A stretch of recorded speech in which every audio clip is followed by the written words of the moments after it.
आदरणीय बड़े काका जी को आदरणीय बड़े काका जी पधारें और अध्यक्ष पद को एवं मंच को शोभित करें। आदरणीय बड़े काका जी।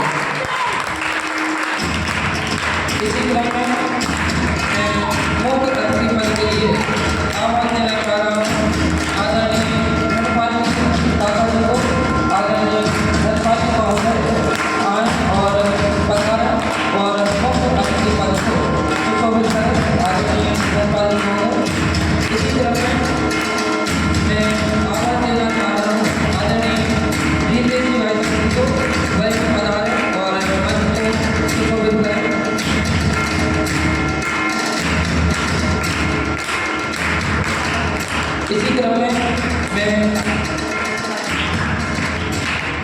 इसी क्रम में मैं आह्वान देना चाह रहा हूँ आदरणीय छोटे काका जी को वह पधारें और मंच को सुशोभित करें।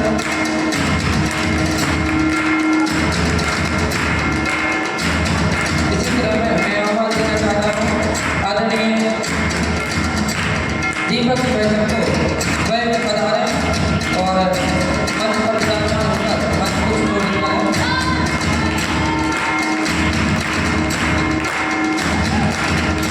इसी क्रम में मैं आह्वान देना चाहता हूँ आदरणीय भूपेंद्र जी भाई को वह भी आए और मंच पर पधार कर मंच को सुशोभित करें।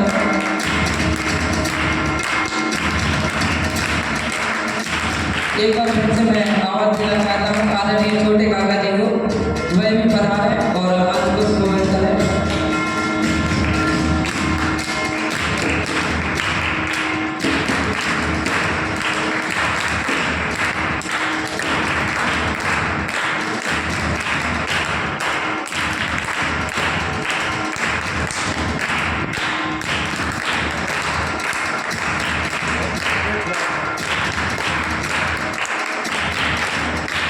जैसा कि हम सभी को विदित है आज पूज्य गुरुदेव श्री के जन्म जयंती दिवस मनाने हम यहाँ उपस्थित हुए हैं। मैंने अभी कहा था कि पूज्य गुरुदेव श्री के बारे में हम जितना कहें उतना कम है, जितना बोलें उतना कम है। जिस समय सार को हम पढ़ना चाहते हैं, सुनना चाहते हैं, उसको उसमें समय सार में उतरना चाहते हैं और समय सार को अपने अंदर उतारना चाहते हैं। ऐसे समय सार जी ग्रंथ को पूज्य गुरुदेव श्री ने अनेकों बार प्रवचन किए। एक प्रकार से हम जिसको कहते हैं घोर के पीना, ऐसे पूज्य गुरुदेव श्री के रोम रोम में समय सार बसा था और वह भी समय सार मय ही थे। ऐसे हमारे पूज्य गुरुदेव श्री का आज 135वां जन्म दिवस जन्म जयंती मनाने हम यहाँ उपस्थित हुए हैं। किसी भी कार्यक्रम को, किसी भी कार्य को प्रारंभ करने से पहले हम उसकी निर्विघ्न समाप्ति के लिए मंगलमय मंगलाचरण करते हैं, जिसके लिए मैं आवाज देना चाहता हूँ ध्रुव विद्या निकेतन के छात्र ध्रुवार्थी अंश जैन को वह आए और मंगलमय मंगलाचरण कर कार्यक्रम को आगे बढ़ाएं। ध्रुवार्थी अंश जैन।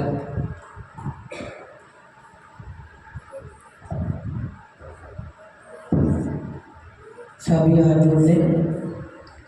हरे अत सिद्ध सूर्योपाध्याय साधु सर्वे अत के प्रकाशी मंगली के उपकारी है। जिनको स्वरूप जाने रागे थे भाई जो भक्ति काय को नवाए स्तुति के उच्चारी है। धन्य धन्य तुम्हारी से काज सबे आज वह कर जोरी बारंबार वंदना हमारी है। मंगल कल्याण सुख सुबह में चाहते ओ मेरी ऐसी दशा जैसी तुम धारी है। ओ मेरी ऐसी दशा जैसी तुम धारी है। जय बहुत सारा मंगलाचरण भाई अंश के द्वारा यहाँ से किया गया। पूज्य गुरुदेव श्री की अनेक घटनाएं ऐसी हैं जिनसे हम अनेक चीज़ें सीख सकते हैं। सभी घटनाएं यहाँ से नहीं बता सकते क्योंकि उनका जीवन, उनकी हर एक चर्या हमारे लिए सीखने योग्य है, जानने योग्य है। ऐसी अनेक घटनाओं में से मैं एक घटना बताऊं कि वह नियम के बड़े पक्के थे। आज पूज्य गुरुदेव श्री जो थे वह नियम के बड़े पक्के एक बार जो नियम लेते थे वह कभी तोड़ते नहीं थे। एक बार वह क्या क्या हुआ, भोजन कर रहे थे। क्या कर रहे थे? भोजन। बोलते रहना भैया बीच बीच में। एक बार गुरुदेव श्री भोजन कर रहे थे और उनके भोजन में अचार परोसा गया। क्या परोसा गया? अचार परोसा गया। तो उस अचार में छोटे छोटे कीड़े थे। तब उन्होंने एक नियम लिया था कि मैं कभी अचार नहीं खाऊंगा। तब उन्होंने वह अचार का नियम लिया और जीवन में कभी भी उस नियम को तोड़ा नहीं। ऐसी एक छोटा सा नियम हम कह सकते, ऐसी अनेक घटनाएं, अनेक ऐसे प्रसंग जो हमें सीखने योग्य हैं, उनके आचरण को जानने योग्य हैं। ऐसे इन प्रसंगों को जानने के लिए आदरणीय पूज्य गुरुदेव श्री को जानने के लिए हम आज यहाँ उपस्थित हुए हैं, जिसमें सर्वप्रथम मैं आवाज देना चाहता हूँ आदरणीय डीतेशी भाई साहब को। आदरणीय डीतेशी भाई साहब पधारें और हमें पूज्य गुरुदेव श्री के इन प्रसंगों के बारे में बताएं। आदरणीय डीतेशी भाई साहब।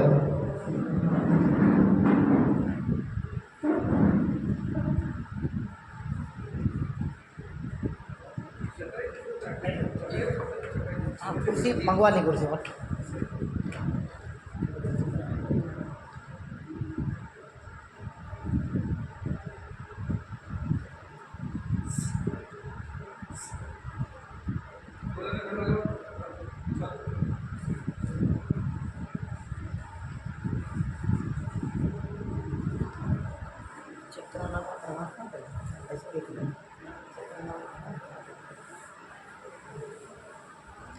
अभी सभा का मांगलिक प्रारंभ यहाँ पर हो चुका है। जिनके उपकारों को स्मृत करते हुए यह मंगल दिवस हम सभी यहाँ हर्षोल्लास पूर्वक मना रहे हैं। इसे आध्यात्मिक सद्गुरु सद्गुरुदेव श्री पूज्य गुरुदेव श्री का जो चित्र हमारे समक्ष स्थापित है, उसके अनावरण हेतु मैं समस्त मंचासीन अतिथिगणों से निवेदन करूँगा कि पूज्य गुरुदेव श्री का चित्र सभा के मध्य अनावरित करें। आदरणीय अध्यक्ष महोदय समस्त मंचासीन अतिथिगणों से निवेदन है कि वह चित्र अनावरण करवाएं। यह वो पुरुष है जिनसे यह पुरुष आध्यात्म की क्रांति के लिए जाना जाता है। एक तरफ महात्मा गांधी जो राष्ट्र हित में स्वतंत्रता की क्रांति के जनक रहे और अध्यात्म क्रांति का सूत्रपात जिनके माध्यम से हुआ, ऐसे आध्यात्मिक सद्गुरु सद्गुरुदेव श्री गुरुदेव की क्रांति का उपकार स्मरणीय है। यह सभा आपके जन्म दिवस को मात्र मनाने के लिए आयोजित नहीं की गई है। यह सभा आपके द्वारा जो हमारे लिए मार्ग प्रदत्त है, उस प्रदत्त मार्ग को स्मृत करते हुए आपके उस उपकारों को स्मृत करने हेतु इस सभा का आज आयोजन किया गया है। ऐसे यह महामना व्यक्तित्व आध्यात्मिक सद्गुरु सद्गुरुदेव श्री कांजी स्वामी का आज संपूर्ण जीवन वृत्त हमें यहाँ वक्ताओं के माध्यम से सुनने को प्राप्त होगा। मैं बिना किसी औपचारिकता के सर्वप्रथम आदरणीय वरिष्ठ विद्वान पंडित श्री डीतेशी शास्त्री साहब से निवेदन करूँगा कि आप पधारें और पूज्य गुरुदेव श्री के व्यक्तित्व से संबंधित अपने विचार हमारे बीच में रखें। आदरणीय भाई साहब, सभी तालियों की गड़गड़ाहट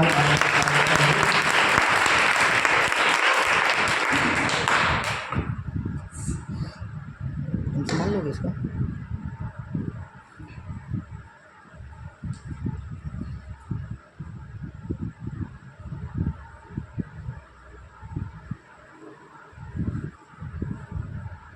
मोक्षमार्गस्य नेतारं विस्तारं कर्मयोगितां दातारं विश्वतत्त्वानां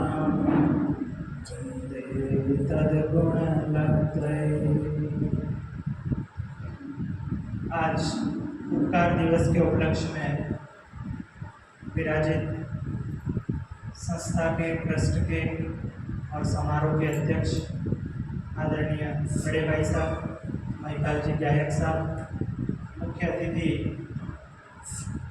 धनपाल जी, भाई संदीप जी, भूपेंद्र जी, आदरणीय काका जी, समस्त साधर्मी जन, संस्था के निदेशक भाई दीपक जी, संचालन कर रहे हैं अमित भाई, समस्त साधर्मी जन और ध्रुवार्थी। आज जिन महापुरुष की हम जन्म जयंती, जिन्हें सारा विश्व उपकार दिवस के रूप में मनाता है, इनका जन्म आज ही के दिन 135 वर्ष पूर्व उमराला नामक स्थान पर हुआ था। गुजरात में, जिसे काठियावाड़ क्षेत्र कहा जाता है, जैसे हमारे इस क्षेत्र को वागड़ कहा जाता है, ऐसे ही गुजरात के एक क्षेत्र को काठियावाड़ कहा जाता है, जहाँ पर आपका जन्म हुआ था। मैं उनके जीवन परिचय से ज़्यादा क्यों मना रहे हैं, इस पर चर्चा करूँगा और 2 बिंदुओं पर चर्चा करूँगा, साधर्मी जनों के लिए और समस्त ध्रुवार्थियों के। प्यारे ध्रुवार्थियों, 135 वर्ष यानी 135 है ना, 135 वर्ष पुराना आपका जन्म और हमारा जन्म, आपका जन्म 15 साल, 20 साल, 25 साल, हमारा जन्म 40 साल, 50 साल, ये हमारे जन्म से पूर्व भी जो व्यक्ति हुआ हो, जिनको इसमें अनेक लोगों ने देखा भी नहीं होगा, ऐसे व्यक्ति को हम आज याद कर रहे हैं। क्यों? प्रश्न आपको हो रहा है ध्रुवार्थी? ऐसा प्रश्न आपको होता है कि नहीं होता है? कि क्यों उनका प्रश्न, उनका जन्म दिवस उपकार दिवस में क्यों मनाते हैं? आखिर क्या दिया उन्होंने? आखिर ऐसी हमें उन्होंने क्या वस्तुएं प्रदान की हैं?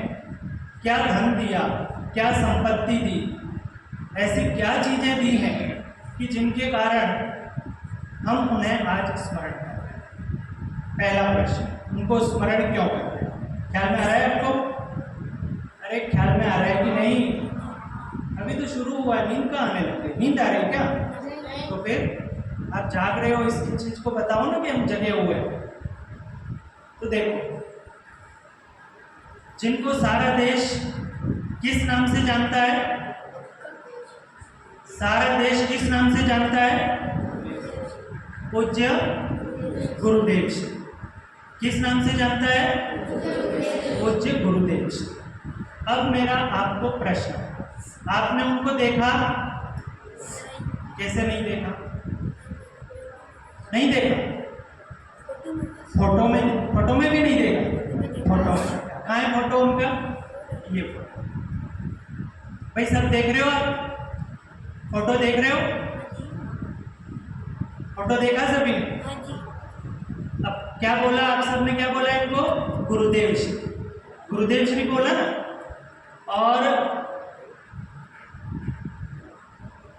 और ये दोनों फोटो लगे हुए पीछे देखे आपने? सभी ध्रुवार्थियों को लक्ष्य करके मैं बात कर रहा हूँ। पीछे दोनों फोटो देखे? किसके फोटो है वो? आचार्य फोटो। उनको भी गुरुदेव कहते हैं, गुरुदेव बोलते हैं ना भाई। बोलो ना, आप बोलो तब तो मैं आगे बढ़ूंगा। उनको भी गुरुदेव बोलते हैं, महाराज बोलते हैं, आचार्य बोलते हैं, बोलते हैं। उनमें और इनमें कोई अंतर है? क्या अंतर है? आपको जो दिखता है वो अंतर बताओ, एक अंतर बताओ। है कपड़े पे, और उन्होंने नहीं। ठीक है, अब देखो, जब इन्होंने, क्या नाम है इनका? नाम क्या है? नाम बोलना। पूज्य गुरुदेव श्री कांजी स्वामी। ये कौन है? कांजी स्वामी, और वो हमारे आचार्य हुए।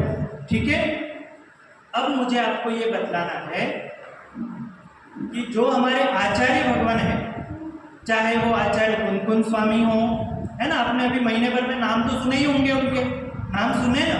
एक आध दो आचार्यों के नाम बताओ मुझे, बोलो। आचार्य अकलंग देव, आचार्य गुणकुंज स्वामी, और कोई बताओ, दो नाम हुए। हाँ बोलो बेटा।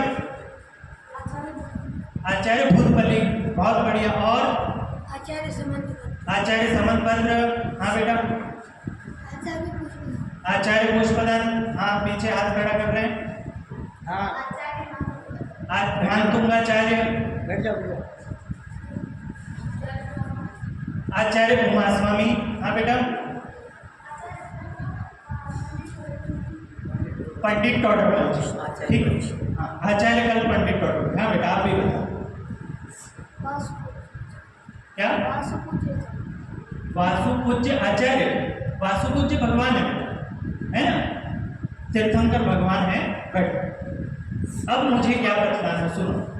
इन जितने आचार्यों के आपने नाम लिए, उनमें और इनमें हम इनका उपकार दिवस क्यों मनाते? ये जो जितने भी आचार्य भगवान हैं, उन्होंने जो ग्रंथ लिखे हैं, वो ग्रंथ हमें कैसे पढ़ना, ग्रंथ पढ़ने का तरीका, जब तक ग्रंथ पढ़ने का तरीका हमको पता नहीं होगा, ग्रंथ तो समझते हैं, शास्त्र है ना। आप सुबह पूजन करते होंगे, एक पंक्ति आती है उसमें, इस दुष्म भीषण काल में जिन देव का जग हो बिरा, तब मात सम उपकार करते, शास्त्र ही आधार है। तो ये जो शास्त्र है, उन शास्त्र को पढ़ने का तरीका क्या बतलाया? क्या बतलाया? शास्त्र पढ़ने का तरीका किसने बतलाया? पूज्य गुरुदेव जी। इसलिए हमें इनका उपकार होगा। समझ में आई बात आपको?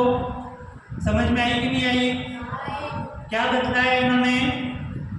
इन्होंने शास्त्र पढ़ने का तरीका हमको बतलाया।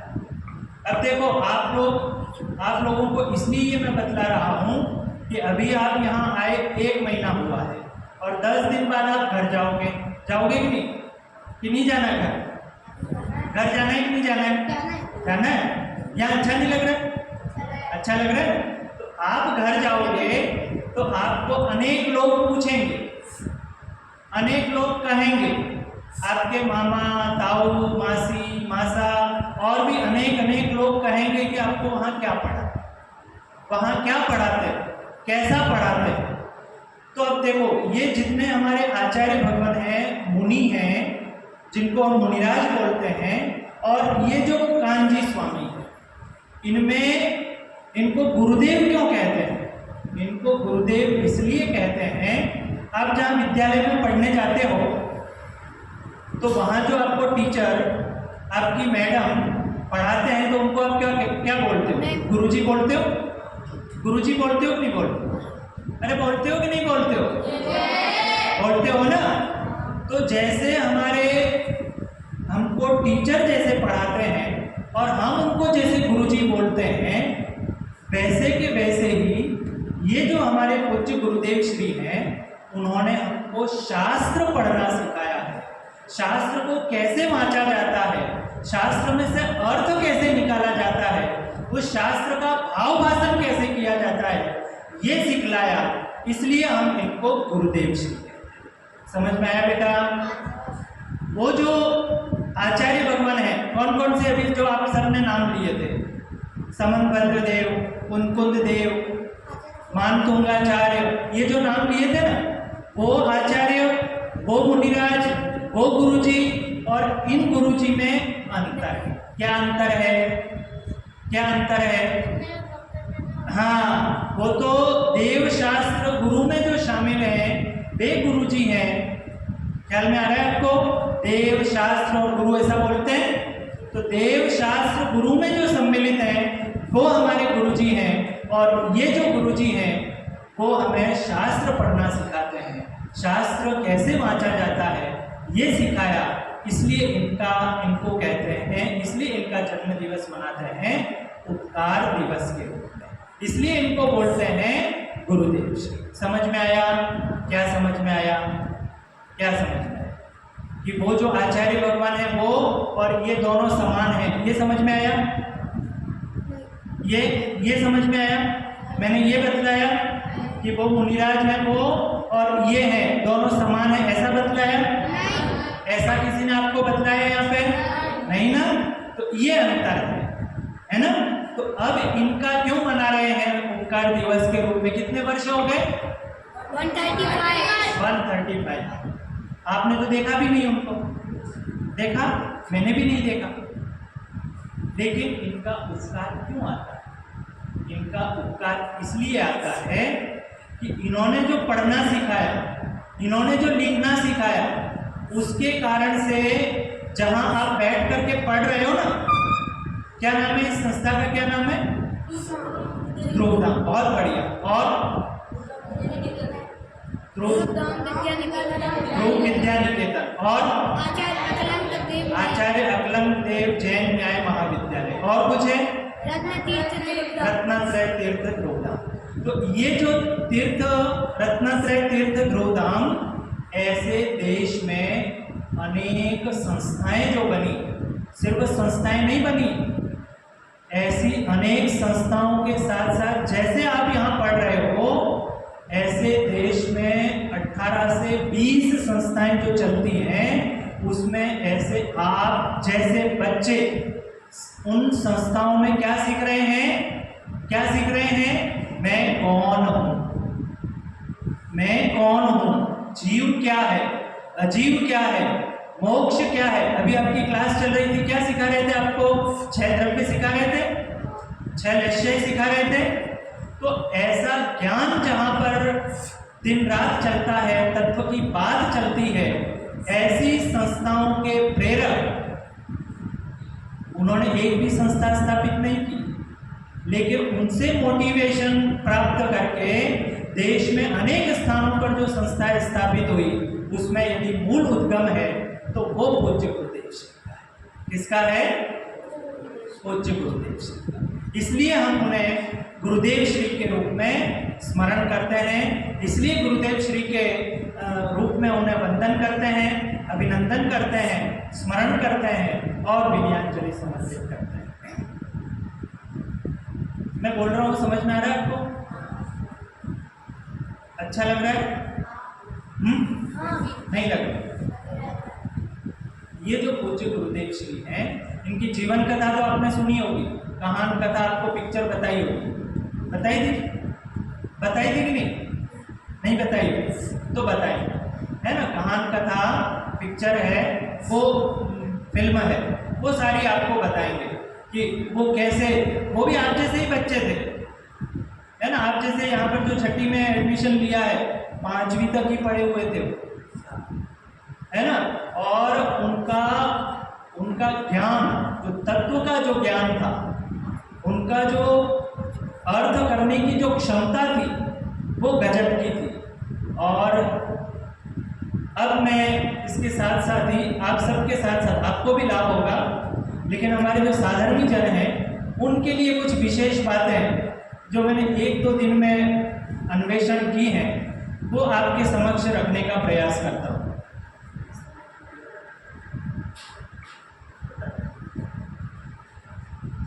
शॉर्ट में मैं बात करता हूँ आपसे कि आचार्य कुंकुंद भगवान का समय 2000 वर्ष पूर्व, उस समय में भी तीर्थंकर भगवान महावीर स्वामी के निर्वाण के बाद केवली, श्रुत केवली, अनुबद्ध केवली, और फिर जब लोप होता गया तो लेखन की परंपरा आरंभ हुई। और लेखन की परंपरा आरंभ हुई तो आपने देखा होगा कि षट्खंडागम, कषाय पाहुड़, ऐसे ग्रंथ लिखे गए।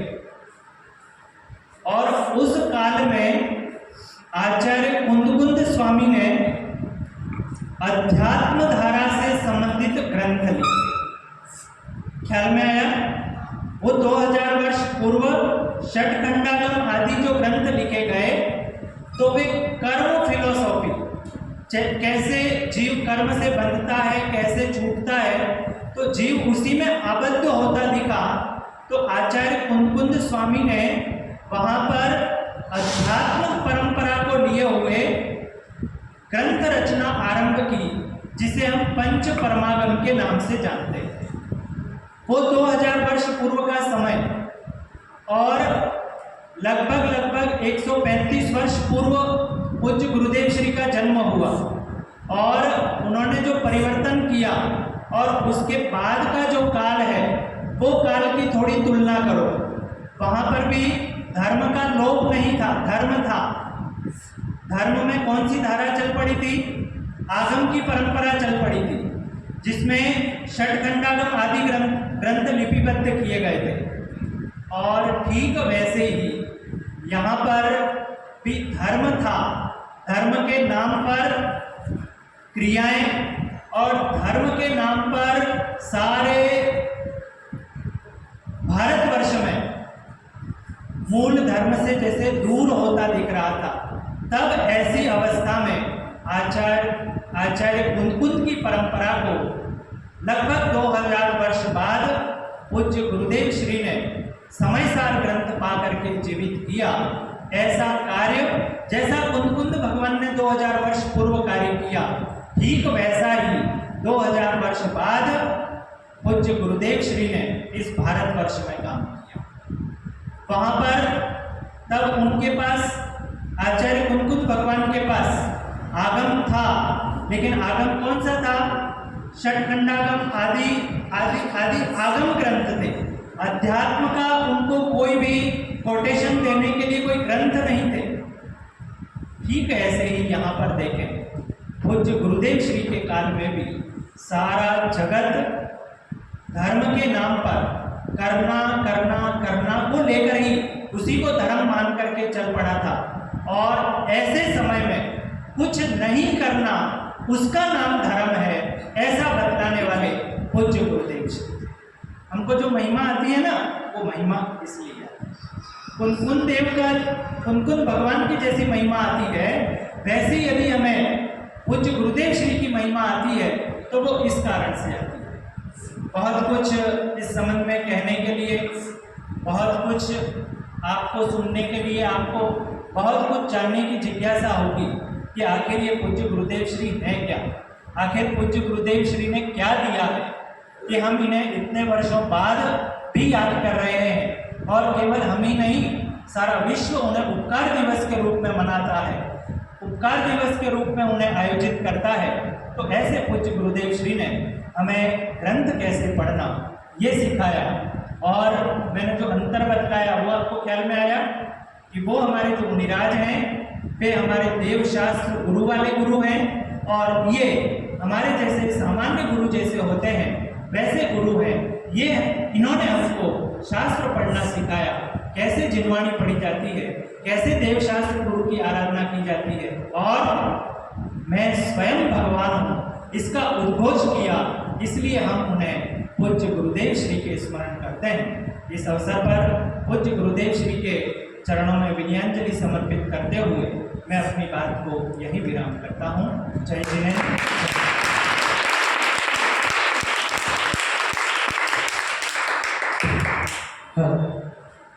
बहुत बहुत धन्यवाद आदरणीय बच्चों को, जिन्होंने हमें बताया कि पूज्य गुरुदेव श्री हमारे गुरुदेव क्यों हैं। और कुंद आचार्य की परंपरा से 2000 वर्ष बाद जब हम धर्म से विचलित हो रहे थे, जब हमने यह मान लिया था कि कुछ करना ही धर्म है, तब गुरुदेव ने बताया कि कुछ करना नहीं, कुछ नहीं करना धर्म है। ऐसे हमारे पूज्य गुरुदेव श्री हैं। आप सभी ध्रुवार्थियों से एक छोटा सा प्रश्न, हमारे जो पूज्य गुरुदेव श्री हैं तो वह गुरुदेव क्यों हैं? गुरुदेव क्यों हैं? अभी आदरणीय बच्चों ने बताया था कि हमारे गुरुदेव क्यों हैं।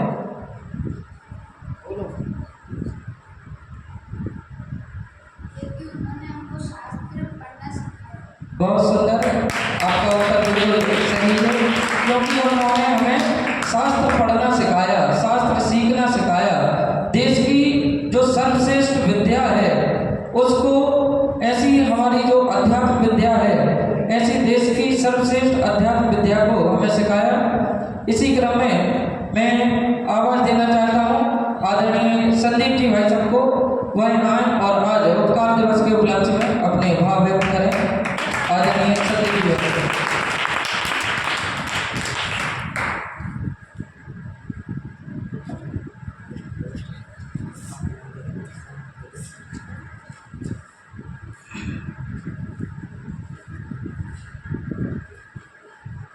नमः श्रीवर्तमानाय विद्युत्कलिलात्मने सालोकानां त्रिलोकानां यद्विद्यादर्पणायते यद्विद्यादर्पणायते।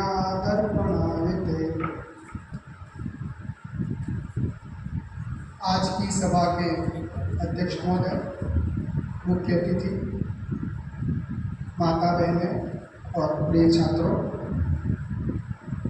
जैसा कि हम जानते हैं उपकार दिवस मनाने के लिए हम सब यहाँ पर एकत्रित हुए हैं। हमें गुरुदेव ने क्या दिया कि जिनका उपकार माने हम।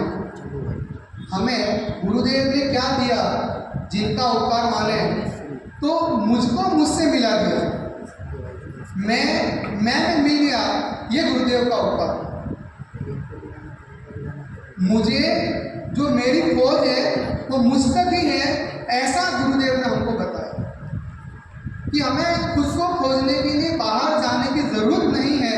इस प्रकार की शिक्षा हमें गुरुदेव ने दी। और आज अगर हम बैठे हैं यहाँ पे, इस संकुल में बैठे हैं, तो ये पूज्य गुरुदेव का प्रभावना योग ही है कि आज हम इस संस्था के नीचे बैठे हैं। उन्होंने हमें ऐसा ज्ञान दिया, ऐसा चिंतन मनन दिया कि जिसके आधार पर हम अपने जीवन दर्शन का निर्माण कर सके। बच्चों, भाई साहब ने जैसा कहा आपसे कि आपने गुरुदेव को देखा नहीं है, ज़्यादा परिचय नहीं होगा, और बहुत आप में से बहुत लोगों ने उनका नाम भी यहाँ आकर के सुना होगा। क्या सही बात है? आप में से बहुत लोगों ने उनका नाम भी यहाँ आकर के सुना होगा। तो मैं आपको बताना चाहूँगा आज कि उनके जीवन दर्शन से हम क्या सीख लें, जो उनकी पर्सनैलिटी है वो हमें क्या शिक्षा देती है, ऐसे कुछ पॉइंट से मैं आपको बताना चाहूँगा। तैयार हैं आप? एकदम स्ट्रेट बैठे हो, सीधे। तैयार हैं? गुरुदेव के जीवन से हमें क्या शिक्षा मिलती है, यह मैं आपको बताने जा रहा हूँ। तो पहली शिक्षा है, जो गलत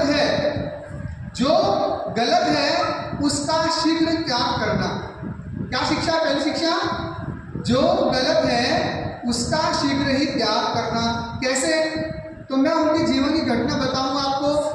जब वो संप्रदाय में थे, अर्थात श्वेतांबर संप्रदाय में थे, और उनको पता पड़ा कि यह इसमें धर्म के विरुद्ध बातें हैं, तो उन्होंने उस संप्रदाय को छोड़ने में देर नहीं लगाई। जब उनको भावासन हो गया कि नहीं ये गलत है, तो उन्होंने शीघ्र ही उस संप्रदाय को छोड़ने का मन बना लिया। ये नहीं सोचा कि आगे मेरी व्यवस्था क्या होगी, मैं कहाँ जाऊंगा। आपको जो स्वामीगढ़ दिख रहा है आज, क्या शुरू से ऐसा ही था? जो स्वामीगढ़ गए आप भी नहीं गए, कुछ लोग गए होंगे आप में से। तो जो स्वामीगढ़ आपने देखा है, क्या शुरू से वो ऐसा ही था? नहीं। जब गुरुदेव को लगा कि नहीं ये पंथ सही नहीं है, और दिगंबर संप्रदाय को उन्होंने धारण किया, तो मात्र एक मकान में रह रहे थे, जिसको स्टार ऑफ इंडिया नाम से जाना करता था। Star of India. हाँ, स्टार ऑफ इंडिया। कहने का मतलब है, उन्होंने घर छोड़ते हुए ही देखा कि मुझे आगे रोटी मिलेगी कि नहीं मिलेगी। जो रोटी की चिंता करते हैं वो घर नहीं छोड़ते, और जो घर की चिंता करते हैं वो रोटी नहीं छोड़ते। तो ये हमें शिक्षा देते हैं कि यदि कोई गलत है तो उनको उसको त्याग करने में किसी प्रकार की देरी नहीं। और बच्चों, जो दूसरी शिक्षा है वह है गहनतम अध्ययन की प्रकृति या प्रवृत्ति। क्या है सेकंड मैसेज उनका? गहनतम अध्ययन की प्रवृत्ति। कैसे? गुरुदेव ने समय सार पर कितनी बार प्रवचन किए? अनंत गुरुदेव ने समय सार पर 19 बार प्रवचन किए। कितनी बार? एक विषय पर 19 बार प्रवचन किए। आप सोच लीजिए, आप एक विषय कितना पढ़ते होंगे? एक पाठ है तो उसको एक बार, 2 बार। गुरुदेव ने मात्र समय सार में 19 बार प्रवचन किए। ये बताता है कि उनमें जो अध्ययन की प्रवृत्ति थी वह एकदम ही विलक्षण थी। कितना भाव भाषण उनको हुआ हो। मुझे आश्चर्य होता जब मैंने सुना कि 19 बार प्रवचन किए। तो संभव है? लेकिन संभव है। मैंने ग्रंथ पढ़ा, एक बुक पढ़ी, उसमें लिखा था कि हम जो भी ग्रंथ पढ़ते हैं उसका अलग अलग एज में अलग अलग इफेक्ट होता है। आपने तो ग्रंथ पढ़ा तो 18 के साल में अलग इफेक्ट, 25 में अलग, 30 में अलग, 35 में अलग, 40 में अलग, 50 में अलग। कहने का मतलब वो उसका भावासन आपको अलग एज में अलग अलग तरीके से हो सकता है। तो गुरुदेव से हम शिक्षा ले सकते हैं कि हमारा अध्ययन किस प्रकार से गहनतम होना चाहिए। और क्या बताया उन्होंने? गुरुदेव ने हमें कहा कि निर्भीक वक्ता बनना चाहिए, कि जो धर्म की बात है, तत्व की बात है, उनको परोसने में उन्होंने किसी प्रकार का संकोच नहीं किया। किसको अच्छा लगेगा, किसको बुरा लगेगा, उन्होंने सुनना बच्चों कि जो तत्व की बात है वो बेधड़क सामने रख दी। कोई सेठ हो तो क्या कहते सेठ को कि सेठ तू बकरी के पेट में मैं करता फिरे। कहने का मतलब यह है कि उन्होंने निर्भीकता से अपनी बात को सबके सामने रखा। इसके बाद देखिए परीक्षा प्रदानी। जो हमारे गुरुदेव थे उन्होंने किसी भी चीज को एज इट इज एक्सेप्ट नहीं कर लिया। ऐसा नहीं कि अच्छा इस ग्रंथ में लिखा है उसको स्वीकार कर लेते हैं। संप्रदाय में रहते हुए भी गुरुदेव ने प्रत्येक चीज, श्वेतांबर मत के अगर ग्रंथ पढ़े हो तो ऐसा कैसे है, वैसा क्यों नहीं है, इस प्रकार से अपने गुरु से अनेक प्रश्न उन्होंने किए। और जब उनको उन प्रश्नों का समाधान नहीं मिला तब उन्होंने दिगंबर ग्रंथों को पढ़ा और उसके माध्यम से जानने का प्रयास किया कि ये इनका वास्तविक उत्तर क्या हो सकता है। और गुरुदेव वास्तव में क्रांतिकारी व्यक्तित्व थे। ये स्वभाव में जो देखते हैं ना आजकल कि हर व्यक्ति शास्त्र लेके बैठा हुआ है, ये प्रणाली हमारे गुरुदेव के माध्यम से प्रारंभ हुई है। पहले इस प्रकार की व्यवस्था नहीं थी। एक वक्ता बोल रहे हैं और श्रोता सुन रहे हैं, ये सिस्टम था। लेकिन गुरुदेव ने ऐसा सिस्टम, जब पहली बार, मतलब 1950 की बात होगी, जब पहली बार एक साथ समय साथ ग्रंथ का ऑर्डर दिया गया बॉम्बे की प्रिंटिंग प्रेस को, तो उनको बड़ा आश्चर्य हुआ कि एक साथ इतनी प्रिंटिंग प्रेस का ऑर्डर कैसे आ गया। पहले इतने ग्रंथों की छपाई होती ही नहीं थी। तो गुरुदेव ने क्रांतिकारी व्यक्तित्व होते हुए सिद्ध किया कि यदि हमें धर्म का मर्म समझना है तो निश्चित ही हमें इसको एक सुचारू रूप से अध्ययन करना चाहिए। ऐसी बात उन्होंने बताई। उसके बाद उन्होंने हमें कहा कि जो कार्य कर रहे हैं वो पूर्ण विश्वास और समर्पण के साथ करना चाहिए। यदि आप अध्ययन कर रहे हैं तो आप अध्ययन में पूरे विश्वास और समर्पण कि हाँ मैं ये कार्य करके रहूँगा, ऐसा उनका पूरा विश्वास था। जब धर्म का कोई नया कॉन्सेप्ट रखा उन्होंने, चाहे क्रमबद्ध पर्याय हो, चाहे निमित्त उपादान हो, तो बहुत विरोध हुआ कि ऐसा कैसा हो सकता है कि रोटी बिना बेलन की बन रही है, पर ट्रेन चल रही है तो पटरी को बिना छुए चल रही है। तो कहने का मतलब ये है कि उन्होंने अपनी पूरी बात को पूर्ण समर्पण और विश्वास के साथ रखा और अंत में पूरे जगत को उस बात को स्वीकार करना पड़ा कि वास्तविकता यही है और यही धर्म का मर्म है। गुरुदेव की पुष्पांजलि तभी होगी जब हम उनकी दिव्य शिक्षा को अपने जीवन में उतारें और हमारे जीवन को भी उसी प्रकार बनाने का प्रयास करें। तो मैं आप सबसे यही कहना चाहूँगा कि जो गुरुदेव की शिक्षा है उन्हें हम अपने जीवन में उतारने का प्रयास करें और हम स्वयं भगवान बने। इसी मंगल कामना के साथ मैं विराम लेता हूँ।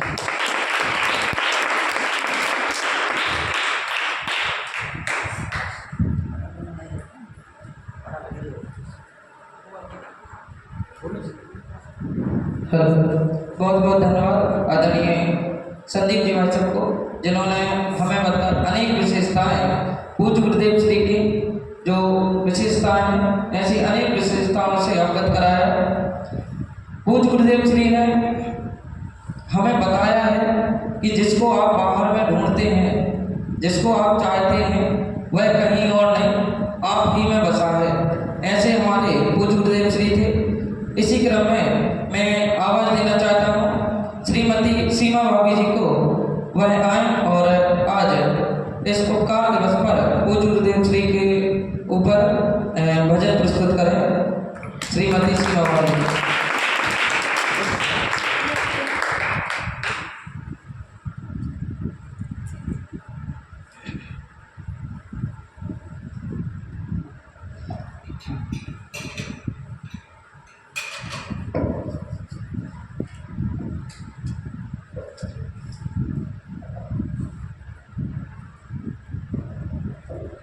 जय जी ने सबसे पहले पूज्य गुरुदेव जी की जन्मदिन पर हार्दिक शुभकामनाएं सभी को।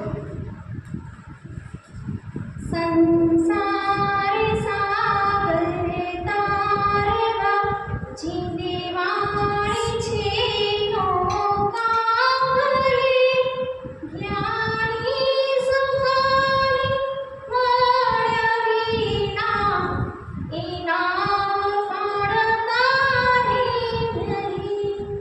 आकाल आशुता ज्ञानी सुखानी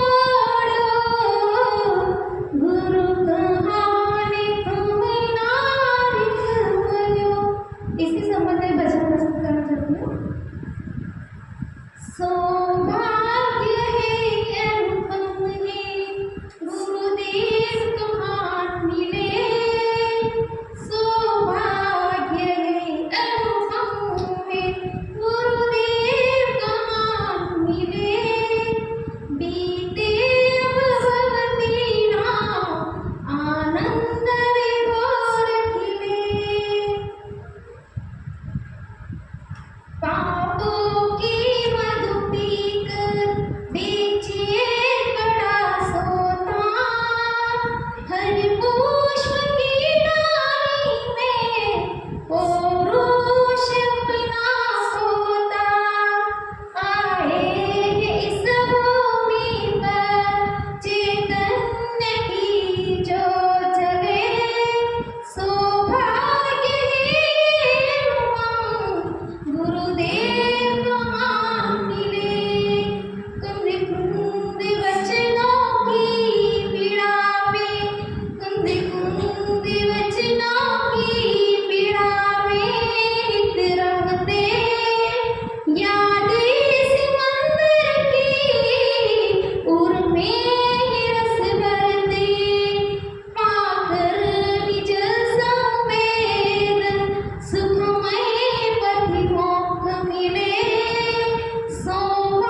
बहुत बहुत धन्यवाद आदरणीय भाभी जी को, जिन्होंने आज उपकार दिवस के उपलक्ष्य में बहुत ही सुंदर भजन प्रस्तुत किया। इसी क्रम में मैं आवाज़ देना चाहता हूँ आदरणीय श्री चंदू भाई जी बांसवाड़ा जी को, वह भी आएँ और उपकार दिवस के उपलक्ष्य में अपने भाव व्यक्त करें।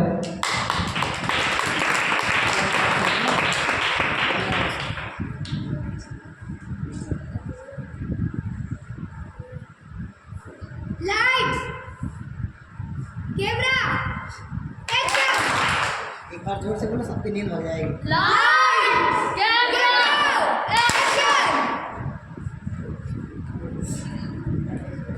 जो स्वरूप समझा बिना पाम्यो तो गणन समझायो ते पदिनमो श्री सद्गुरु भगवंत।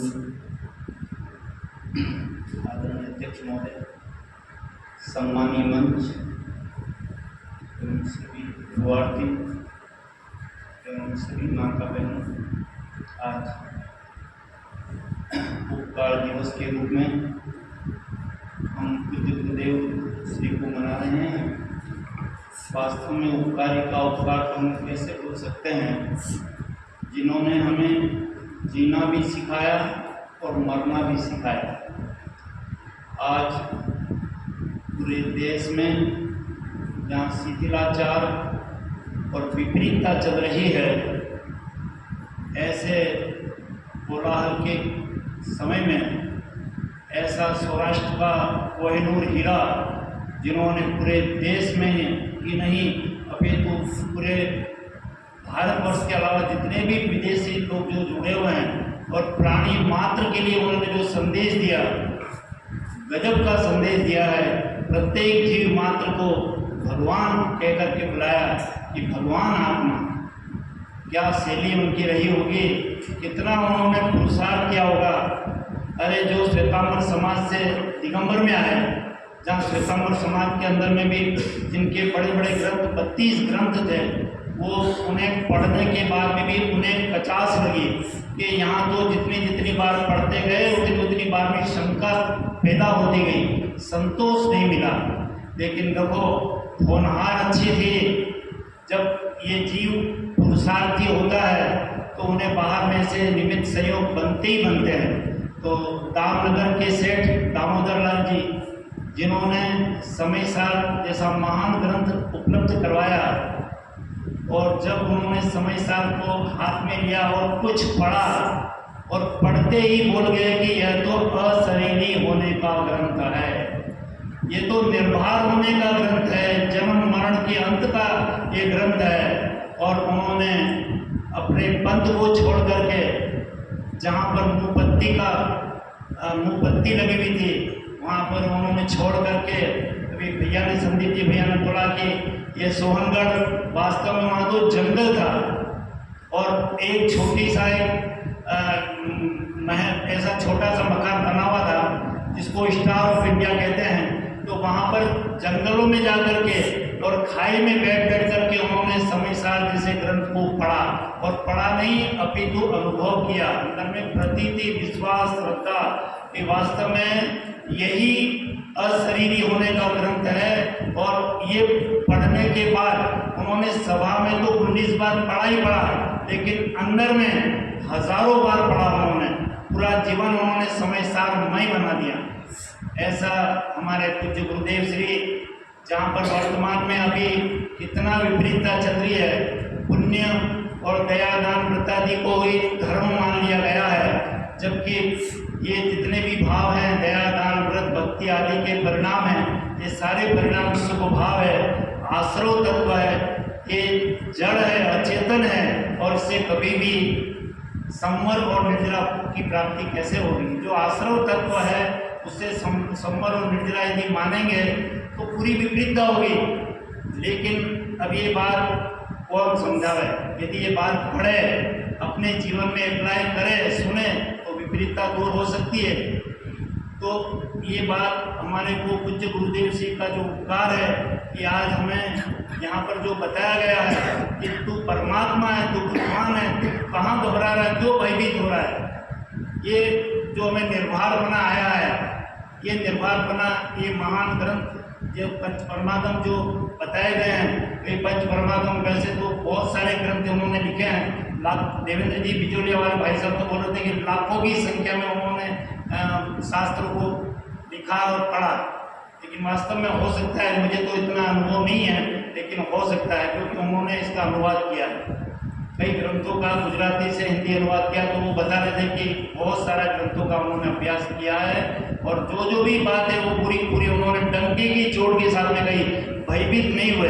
एक बार की घटना, भाई सब 2 मिनट समय का बता देना भैया।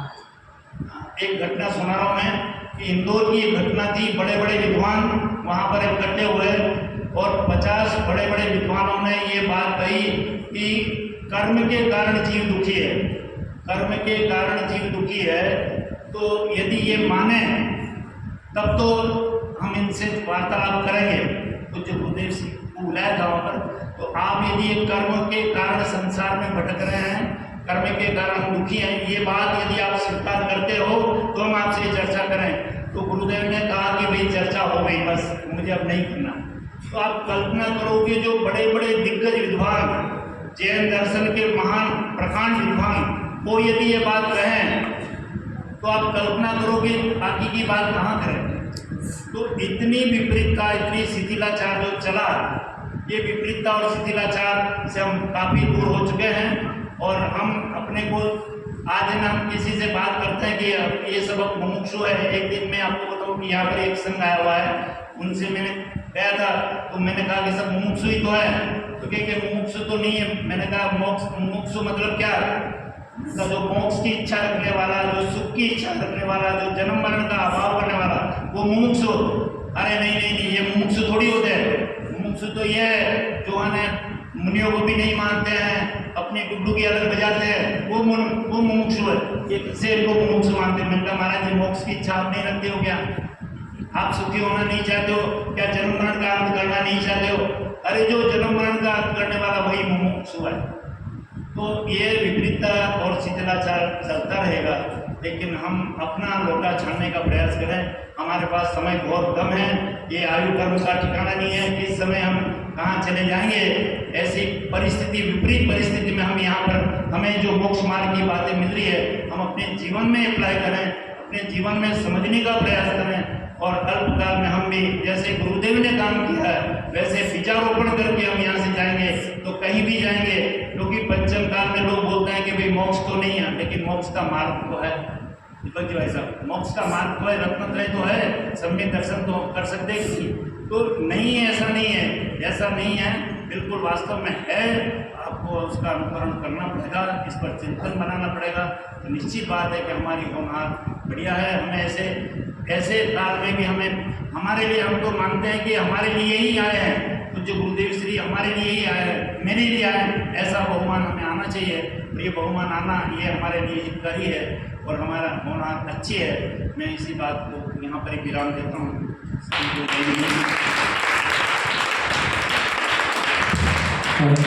बहुत बहुत धन्यवाद आदरणीय श्री चंदू भाई जी को, जिन्होंने हमें बताया कि पूज्य गुरुदेव श्री हमें वह बता के गए जो शायद हम कभी सीख नहीं सकते थे और शायद हमें कभी वह चीज़ पता नहीं चलती।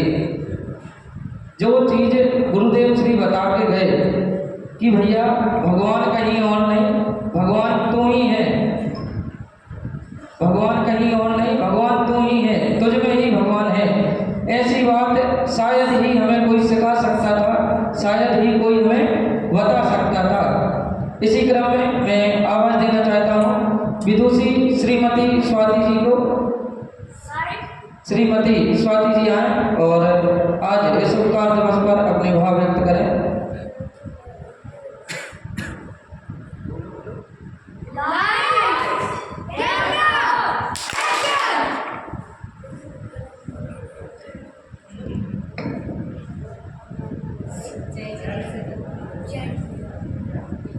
जय छिनेन सभी को।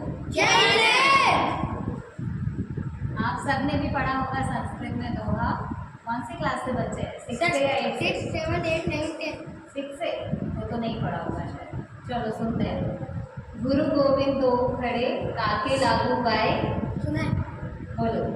गुरु गोविंद दो खड़े काके लागू पाए, बलिहारी गुरु आपने गोविंद दियो बताए। और आचार्य अमृतचंद्र देव की भाषा में बोले तो नमः समय साराय स्वानुभूत्या चकासते चित स्वभावाय भावाय सर्व भावांतरच्युते। ठीक है। आदरणीय विद्वान गण, आप सभी और समस्त श्रोतागण सभी को सादर जय जय। क्या मनाने आए हैं आज हम? बर्थडे। किस किस का मनाते हैं? सब। आप सबका मनाते हैं बर्थडे? आ गया किसी का अप्रैल में बर्थडे? आ गया? मनाया था बर्थडे? क्या किया था? केक कटिंग करवाया था? अमूल्य तत्व विचार बुलवाया था? क्या करवाया था आपके बर्थडे पर? देखिए, बर्थडे क्यों मनाते हैं हम? खुशी है हमको हमारे जन्म दिवस की, हम आए है ना। ऐसे ही एक गुरु जी आए थे हमारे जीवन में। हमारे जीवन में तो नहीं आए थे, मैंने तो नहीं देखा, मेरे पापा ने भी एक बार ही देखा था। लेकिन आप सबको पता है, आपके दादाजी तिजोरी में बहुत सारा धन रख के जाते हैं जो हम सबके काम आएगा। बड़ा बड़ा बंगला बना के जाते हैं जिसमें हम सब रह पाए। आपके दादाजी किसी के भी पास में बंगला नहीं होगा, वो सब चने खा के ही बड़े हुए होंगे, है ना। लेकिन हमारे सबके लिए बड़ा बड़ा बंगला बना के गए हैं। ठीक है। और फिर भी आपको यहाँ भेज दिया पढ़ने के लिए, उस बंगले में नहीं रखा, भेजा ना। क्यों भेजा है? अच्छे संस्कार से। अच्छे संस्कार सीखने के लिए। और किसी को पता है आप सब क्यों आए हो? आपके जैसे मेरा बेटा भी है, अभी चैतन्य धाम में मैंने भी भेजा है।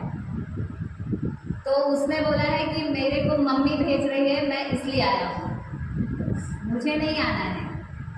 तो आप सबके साथ में भी कुछ ऐसा ही था क्या कि मम्मी पापा ने भेज दिया है इसलिए आप आ गए हो? नहीं, कुछ बच्चे ऐसे हैं और कुछ बच्चों को पता है कि हम क्यों आए।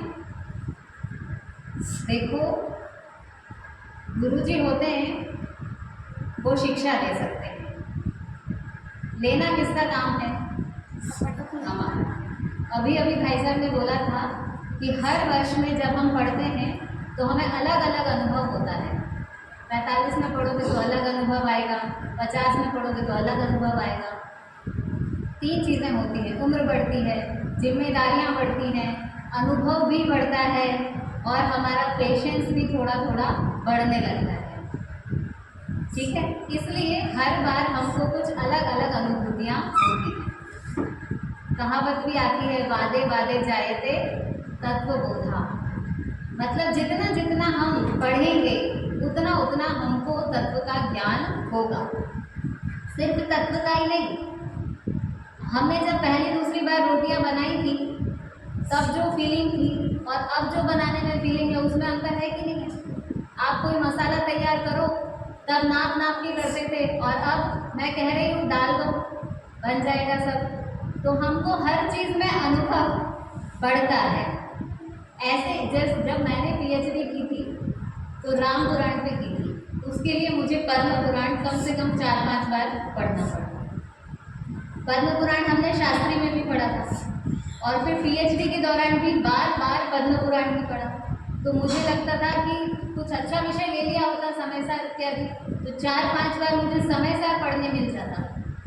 लेकिन जब मैंने 4th-5वीं बार उस पद्म पुराण को पढ़ा तो मुझे ऐसा अनुभव हुआ कि जब मैंने पहली, दूसरी और तीसरी बार पढ़ा था तब मुझे कुछ समझ भी नहीं आया। कहानी तो है, सुन लिया था, लेकिन 4th-5वीं बार पढ़ने पर यह अनुभव हुआ कि उनके जीवन वृत्तांतों में जिन परिस्थितियों का संयोग हुआ, जैसे उनके उदय थे, ऐसे ही तो सब हमारे जीवन में भी होते हैं। उन्होंने कैसे समता और शांति रखी थी, तो हमें भी तो उस प्रतिमानियोग से यही शिक्षा लेनी है कि कैसे हमें अपने जीवन में, परिस्थितियों में, संयोगों में हमें अपने परिणामों को संभालना है। तो यही सब शिक्षा लेने के लिए हम सब भी आज यहाँ पर आए हैं कि हम कहीं पर भी लाइफ में आप कुछ भी बनो बड़े होके, कोई टीचर बनेगा, कोई ऑफिसर बनेगा, कोई पता नहीं क्या क्या बनोगे आप सब, लेकिन जीवन का उद्देश्य सिर्फ पैसे कमाना, बंगला बनाना, तिजोरियाँ भरना, ये सब नहीं होगा अगर हमने गुरुदेव से प्राप्त शिक्षा को ग्रहण किया होगा। हमारा जीवन में संयोग बहुत सारे मिलेंगे, लेकिन वो संयोग पर्याय में आई हुई भूमिका के अनुसार हम निभाते जाएंगे। लेकिन फर्क क्या होगा कि हम उनको निभाएंगे तो सही, लेकिन अपना नहीं मानेंगे। उनको सिर्फ हम जानेंगे कि ये पर्यायगत भूमिका है, जो अवस्था आई है उसको हमें सहज में भोगना है। लेकिन हम उसको जब अपना नहीं मानेंगे, और अपना किसे मानेंगे? जो गुरुदेव ने बताया है कि हूँ परमात्मा छो एम नक्की कर। हम क्या हैं? हम परमात्मा हैं और हमें सिर्फ परमात्मा ही बनना है। हम कारण समय सार हैं और अब हमें कार्य समय सार की ओर ही कार्य करना है। तो ये सारी जो हमें जीवन की मूलभूत शिक्षाएं दी हैं वो किसने दी हैं? गुरुदेव जी ने दी है।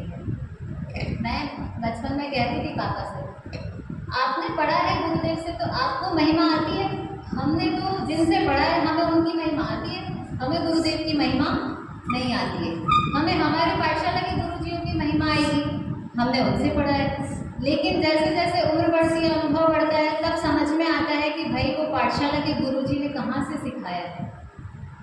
जब हम कॉलेज लाइफ में थे तो सबके शौक होते थे, सबने भरी होगी स्लैम बुक्स। उसमें पूछा था आपका बेस्ट मोमेंट क्या है, आपकी लाइफ की बेस्ट चीज़ क्या है। तो मैं लिखती थी कि मेरे लाइफ की बेस्ट चीज़ ये है कि मेरे पापा स्मारक में हैं। तो कुछ कुछ पूछ लेते थे, तुम्हारी लाइफ की पूछिए, तुम्हारे पापा की लाइफ की थोड़ी ना पूछिए। हम इतने छोटे से गांव से हैं कि आप आज भी जाएंगे तो 2-2 दिन लाइट नहीं मिलेगी, पानी नहीं मिलेगा, कोई विकास आज भी वहाँ का नहीं है। पापा 5 भाई हैं और चारों एक ही धार से जीते हैं।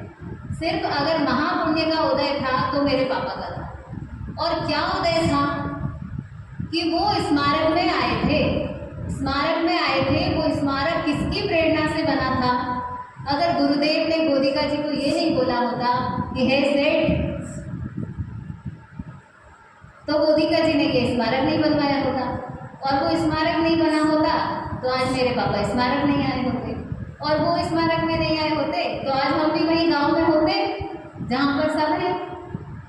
तो अभी हमको बहुत सारी बातें समझ में नहीं आती हैं, लेकिन आप सबके मम्मी पापा ने आपको भेजा है ना, तो बस आप पढ़ लो। ये बातें आपको जब मेरे जैसे हो जाओगे तब समझ में आएगी कि गुरुदेव का क्या उपकार है हमारे जीवन में। अगर गुरुदेव ना होते तो गुरुधाम नहीं होता, कोटा में विद्यालय चल रहा है वो नहीं होता, जितने भी विद्यालय चल रहे हैं कुछ नहीं होता। हम भी सब वैसे ही बस दुकान धंधा, पूजा पाठ और सामायिक और प्रतिक्रमण और सो जाओ, बस यही चल रहा होता। लेकिन आज हमारे जीवन में एक उद्देश्य रहता है कि हमें अपने पर्यायगत भूमिका के अनुसार सभी कार्यों को करते हुए हमें स्वाध्याय के लिए समय निकालना ही निकालना है। और उसके ऊपर अगर स्वाध्याय के लिए समय नहीं निकाल पाए तो क्या करें? कई बार संयोग ऐसे होते हैं कि समय नहीं निकल रहा है, तब क्या करेंगे? तो आप सबने सुना होगा, भेद विज्ञान तह सिद्धा सिद्धा ये किल केचना, अस्यैव भावतो बद्धा बद्धा ये किल केचना। सबने पढ़ा है, जितना भी जिनवाणी पढ़ो उसका सार क्या है? भेद विज्ञान। तो अगर हमें जिनवाणी पढ़ने का समय ना भी मिल पाए तब भी हमारे मन में ये प्रण है कि हमें भेद विज्ञान पूर्वक ही रहना है। इन संयोगों में हमें अपने परिणामों को क्लेशित नहीं करना है, आकुलित नहीं होना है। हम जीव हैं और समय सार में तो जीव को जीव नहीं कहा, जीव को सिर्फ ज्ञान ही कहा है। इसका मतलब क्या है कि ज्ञान का काम क्या होता है? देखो, अगर आपको कुछ दाल में खटाई चाहिए हो तो आपको क्या फील होता है कि अरे इसमें कुछ खटाई चाहिए है या ऐसा चाहिए कि नींबू चाहिए? मन में क्या आता है? इसमें कुछ खट्टा खट्टा चाहिए, ऐसा आता है ना? ऐसा तो नहीं आता कि इसमें नींबू चाहिए। खट्टा चाहिए इसलिए याद आता है कि नींबू चाहिए। और कह दे आज चतुर्दशी है, नींबू नहीं मिलेगा, तो आप कह दोगे चमचूरी डाल दो, है ना। मतलब अनुभूति किसकी करनी थी? खट्टे की। ऐसे ही हमें अनुभूति किसकी कराई है? जीव की नहीं कराई है। पूछो, बताओ जीव कौन है? जीव किसे कहते हैं? बोलो बोलो, सब एक साथ बोलो। देखो, जो जानता देखता है उसे जीव कहते हैं। आप में से जीव कौन है? आत्मा जीव है। आप सब जीव हो क्या? नहीं है जीव है। देखो, समझ में आया? अरे हम सब जीव है ना। आप जान रहे हो या नहीं जान रहे हो? नहीं जान रहे हो? आप देख रहे हो? हमारा शरीर अजीब। हाँ, हम सब जान रहे हैं ना। तो हमको ये जीव की अनुभूति कराने वाली ये गुरुदेव श्री है। हमको जब स्मारक में शास्त्री कराई जाती है तो समयसार, मोक्षमण प्रकाशक, रत्नकरण, शारदाचार, वितरक विज्ञान और बालपुर, इन 5 के अलावा मुझे कोई ज़्यादा नाम याद नहीं आ रहे कि अपन ने कोई ग्रंथ ज़्यादा पढ़े। हाँ, बस इष्टोपदेश 6 डाला। ऐसा नहीं है प्रवचन सर भी पढ़ाया है, अष्टबाहु भी पढ़ाया है, नियम सर भी पढ़ाया है, नहीं। ये नाम है ना न्याय महाविद्यालय, न्याय के ग्रंथ पढ़ाते हैं, लॉ सिखाते हैं कि किस संविधान से आपको ग्रंथ पढ़ना है। परीक्षा मुख पढ़ते हैं तब पता चलता है कि अरे ये परीक्षा मुख कुछ नहीं है, ये तो अप्लाई की जाती है ग्रंथों में। वो हमको संविधान बताए जा रहे हैं कि किस हिसाब से आपको ग्रंथ पढ़ना है, किस विधि से आपको ग्रंथ पढ़ना है। तो हम जब ये न्याय सीख जाते हैं तो हम किसी भी ग्रंथ को उठाएं उसको हम समझने की योग्यता रखते हैं। और ये सब हमको सिखाने के लिए उन सब की नींव में कौन है? उन सब की नींव में गुरुदेव श्री हैं। अगर आज उन्होंने कुछ नहीं किया था, उन्होंने एक जगह बैठ के स्वाध्याय किया था, तब तो प्रचार करने कहीं नहीं गए थे, कहीं शिविर नहीं लगवाए, कहीं कुछ नहीं करा, सिर्फ स्वाध्याय करते थे, अपने लिए करते थे, किसी दूसरे के लिए भी नहीं करते थे। 2 लोग भी उनके स्वाध्याय में नहीं होते थे। बताया ना, किसी गुफा में बैठ के, किसी पाइपलाइन में बैठ करके, किसी खड्डे में बैठ करके, जहाँ उनको कोई ढूंढ ना सके, ऐसी जगह बैठ करके वो करते थे जिससे कोई डिस्टर्ब ना करे, सिर्फ खुद के लिए करते थे। लेकिन देखो, जब खुद के लिए किया तो प्रचार अपने आप हो गया। इसलिए हम सबको भी क्या करना चाहिए? हम सबको भी सिर्फ एक ही काम है, स्वाध्याय करना चाहिए। जितना हम स्वाध्याय करेंगे, जितनी बार हम उस चीज़ को पढ़ेंगे, उतना ही हमको अनुभव बढ़ता जाएगा। हम रोज रोटी खाते हैं, रोज रोटी खाते हैं ना, तब भी हमको ऐसा होता है क्या कि बस 10-20 साल के हो गए और रोटियां नहीं खानी, बहुत रोटियां खा ली? नहीं होता ना, रोज सुबह शाम रोटी चाहिए। ऐसे ही जब हम समय सार पढ़ेंगे और बार बार तुमको यही बात सिखाई जाएगी कि तुम जीव हो, तुम सुखी हो, तुम ज्ञान स्वरूपी हो, तो आपको लगेगा बार बार एक ही बात को बता रहे हैं। लेकिन जब तक अनुभव में नहीं आएगी तब तक ये बात बतानी पड़ेगी। और जैसे जैसे हम पढ़ेंगे, स्वाध्याय करेंगे, हमें इसका अनुभव निश्चित रूप से होगा ही होगा, क्योंकि ये मैं स्वानुभव प्रमाण से बोलती हूँ। ठीक है ना। इसलिए गुरुदेव श्री का हमारे सबके जीवन में एक ही उपकार है कि उन्होंने हमें संविधान बता दिया है, जिनागम को पढ़ने का मार्ग बता दिया है, जीवन जीने की कला सिखा दी है। इसलिए गुरुदेव श्री का अनंत उपकार स्मरण करते हुए मैं अपनी बात को शब्दों से विराम देती हूँ।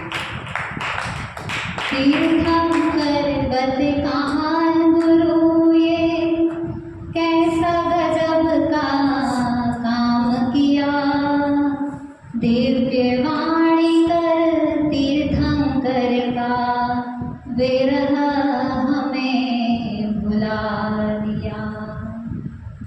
ध्रुव धाम में मंगल अवसर याद तुम्हारी आती है, कहाँ गए तुम कहान गुरु, तेरी याद हमें अब आती है। तुम आदर्श हमारे हो, ये ध्रुव धाम तुम्हारा है। जय जयकार के नाद से गुरुवर गूंजा ये जग सारा है। बोले कहान गुरुदेव की।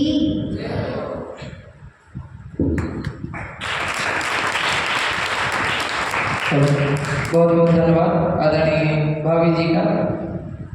हमारे पास धन की तिजोरियां भरी हैं और वह धन की तिजोरियां कौन लेके गया है? पूज्य गुरुदेव श्री। आपको पता है आपके पास धन की तिजोरी आ रही है, आपकी तिजोरी बढ़ती जा रही है। जो गुरुदेव ने हमें अध्यात्म विद्या दी है वह हमारी तिजोरी में बढ़ती जा रही है और वह ऐसा धन है जो कभी भी नष्ट होने वाला नहीं है, ऐसा हमें आदरणीय भाभी जी ने बताया। इसी क्रम में मैं आवाज़ देना चाहता हूँ आदरणीय भूपेंद्र जी भाई साहब को, वह पधारें और अपने भाव व्यक्त करें। सभी वक्ताओं से निवेदन है कृपया समय हमारे पास कम है, समय की आप सीमा रखें।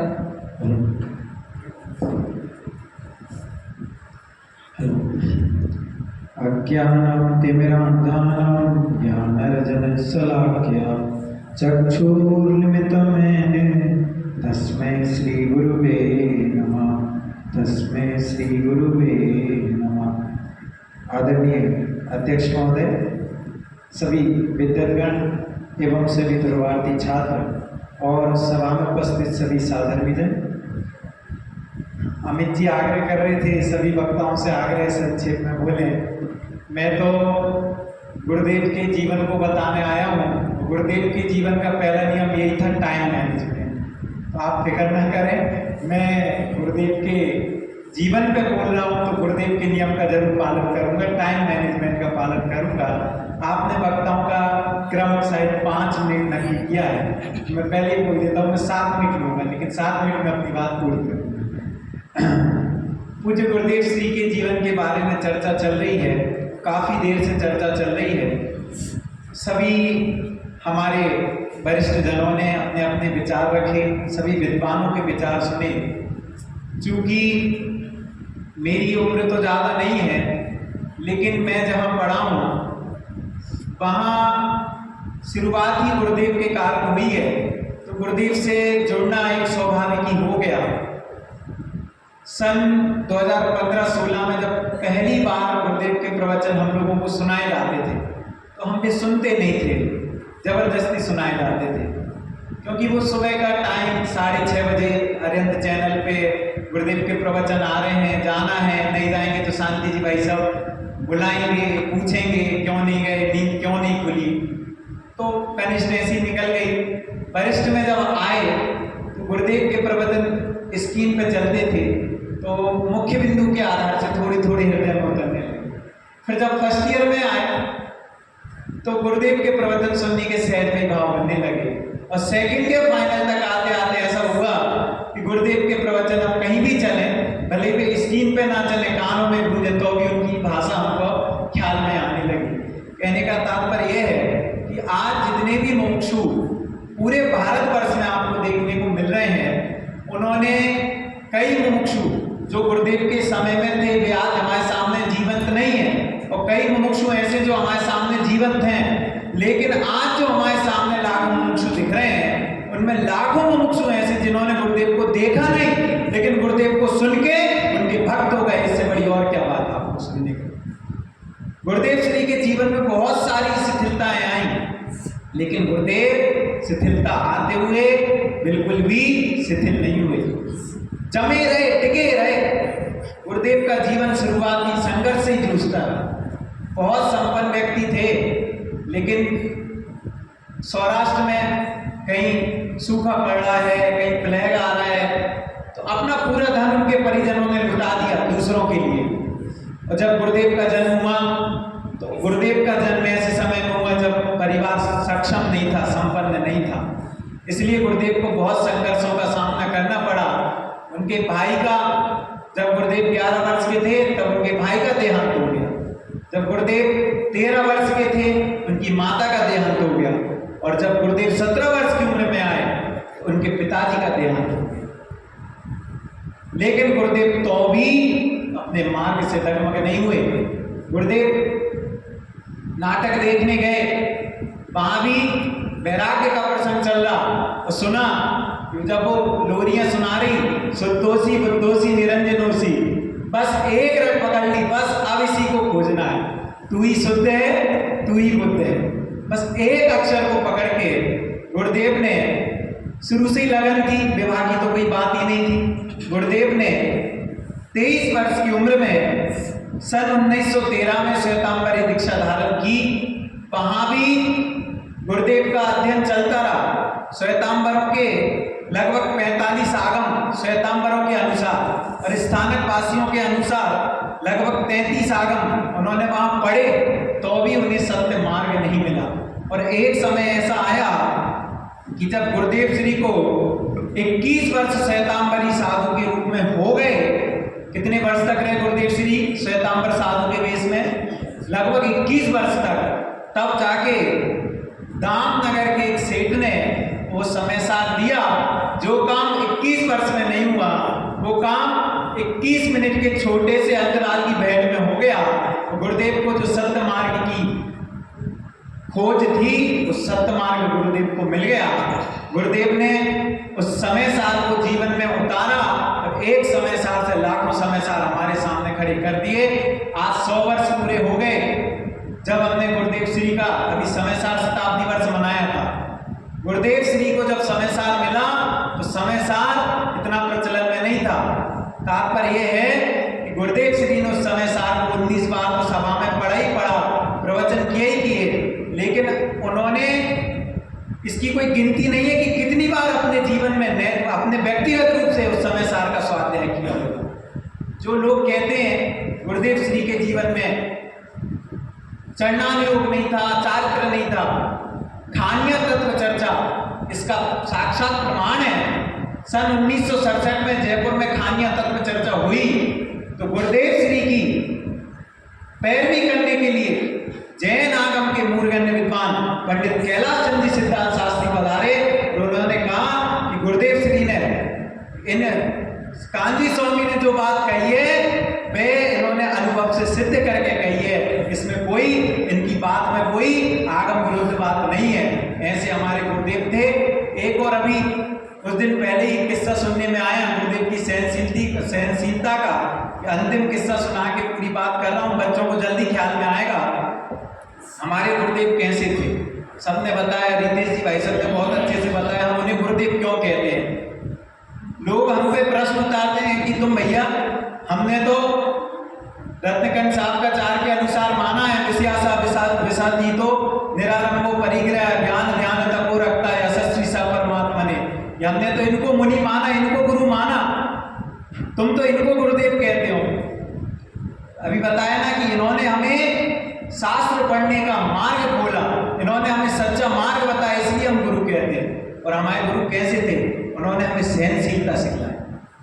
गुरुदेव श्री इंदौर में आए एक बार, उस समय मध्य प्रदेश के तत्कालीन मुख्यमंत्री थे हमारे मिश्री लाल जी गंगवाल साहब। अभी किस्सा सुना मैंने।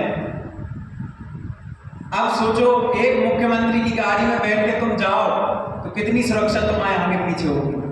गुरुदेव श्री मिश्री लाल जी गंगवाल की गाड़ी में थे और प्रवचन करने के लिए जैसे निकले, मुख्यमंत्री का काफिला निकला, पीछे से उस समय गुरुदेव का विरोध काफी था, पीछे से किसी ने पत्थर फेंक के मार दिया गाड़ी पे, कांच टूट गया गाड़ी का। हालांकि किसी को चोट नहीं आई, मुख्यमंत्री स्वयं उस गाड़ी में मौजूद थे। सोचो जिसने पत्थर फेंका क्या हुआ होगा।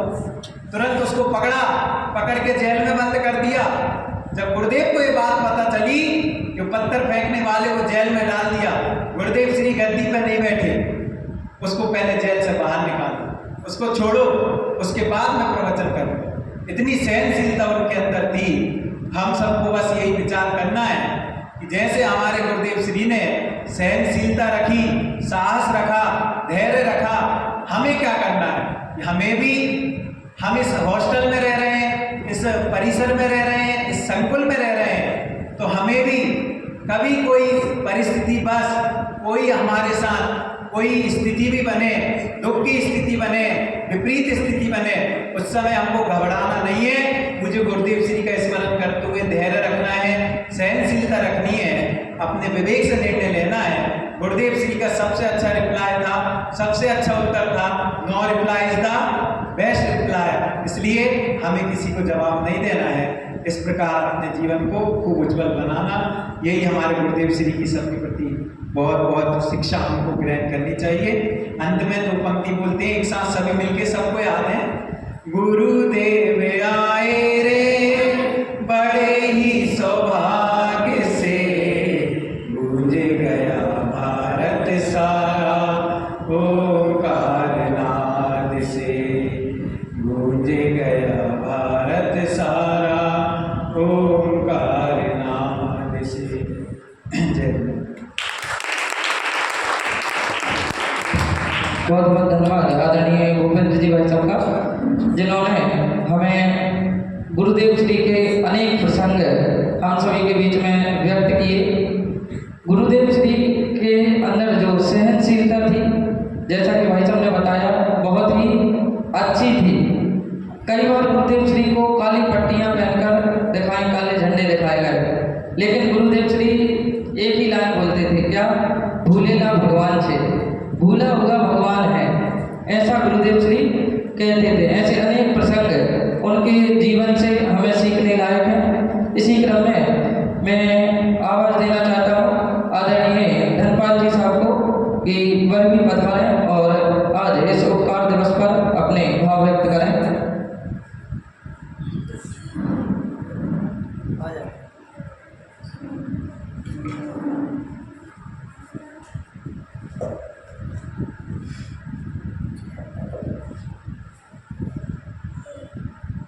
आत्मा ज्ञानम स्वयं ज्ञानम ज्ञानानंद करोति की हर भावत से करता मोहयम व्यापार।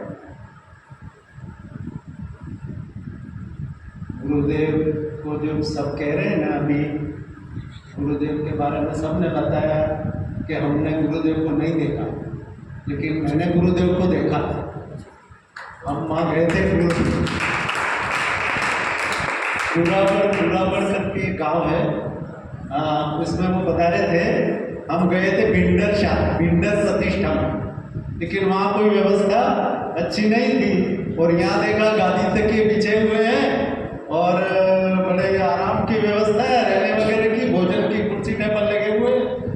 बस देख करके हम लोग वहाँ पर आ गए, बिल्डर से टेंट थे बिल्डर में, और यहाँ आ गए और सारी व्यवस्था अच्छी देखी। और फिर हमने देखे कि बरामदे में गुरुदेव खड़े थे। हमने कहा यही गुरुदेव? हाँ यही गुरुदेव। लेकिन अब उनकी महिमा हमको नहीं थी उस समय।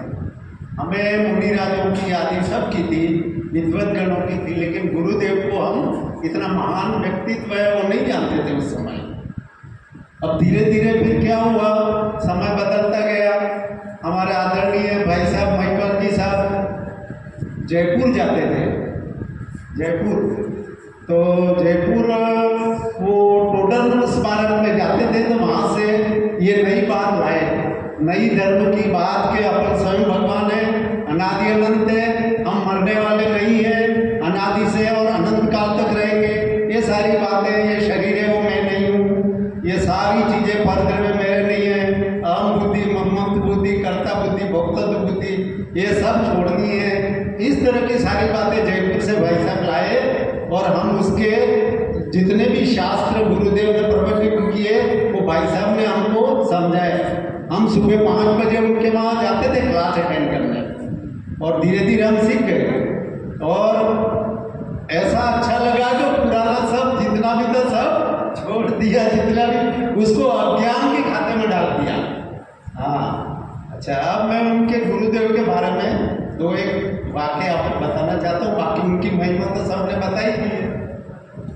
वो जब 18-19 साल के थे तो उनको दुकान पे बैठते थे, दुकान पे बैठते तो दूसरा भाई भी बैठता था, तो वो व्यापार भाई करता और ये अपने शास्त्र में लगे रहते, शास्त्र पढ़ते रहते।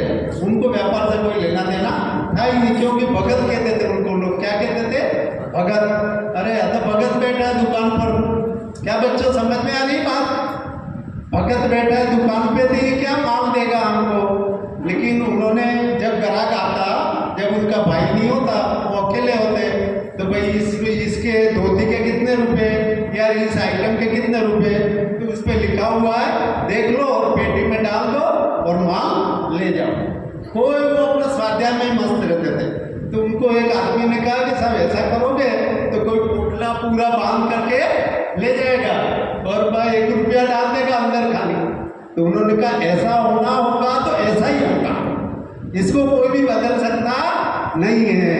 ये सिद्धांत बताया उन्होंने कि जिसमें जमजस जमनि देशे जैन विहारेण जमनि कालम नादम जीणन नियतम जमम वा मरणम वा तमतस्य तम विदेशे तेन विहारेण तम कालम हो सक्कदिगारेंदु इंदुवातहा जीणिंदुवा। ऐसे उस जमाने में उनके ऐसे भाव तो हमको ऐसा अच्छा लगने लगा, उनकी सारी बातें अच्छी लगने लगी, जीवन में उतारने लायक लगने लगी।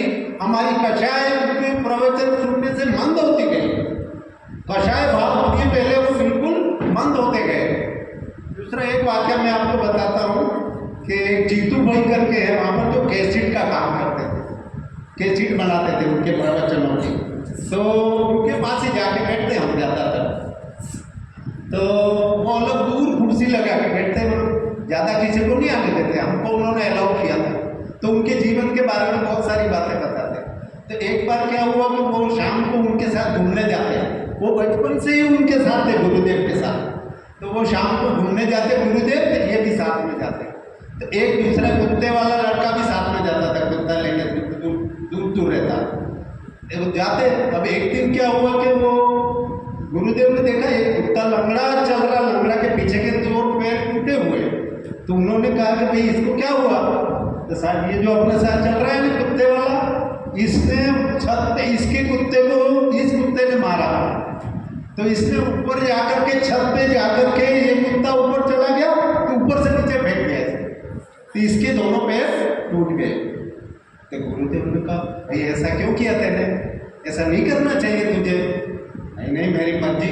तो उन्होंने क्या कहा, क्या किया, उनके हाथ में लकड़ी थी दाहिने हाथ में, तो उन्होंने लकड़ी को इधर लटकाई, बोला होता है ना इसका लटकाने का हाथ में, तो इधर में लटकाई और कहा भैया तुझे बुरा लगा हो तो मुझे माफ करना, तुझे बुरा लग गया मुझे पता लगा, लेकिन मैं कोई कछार भाव नहीं करना चाहता जीवन में कि जिससे किसी को बुरा लगे। ऐसा उनको इतनी जीवन में दया थी।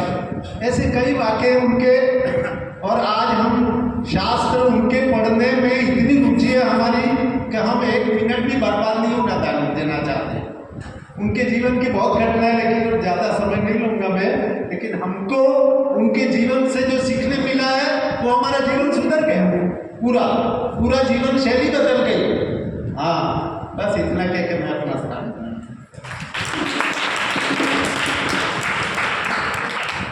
बहुत बहुत धन्यवाद आदरणीय भाई साहब जी का, जिन्होंने हमें गुरुदेव श्री के जीवन के प्रसंग हम सभी के समक्ष रखे।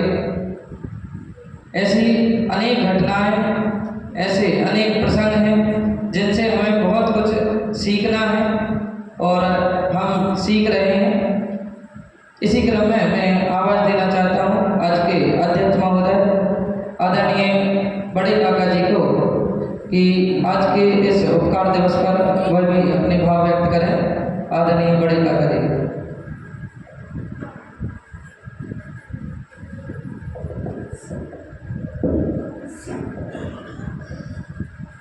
जे स्वरूप समझावे ना पावे दुख अनंत, समझावे होते पदनमो श्री सदगुरु भगवंत।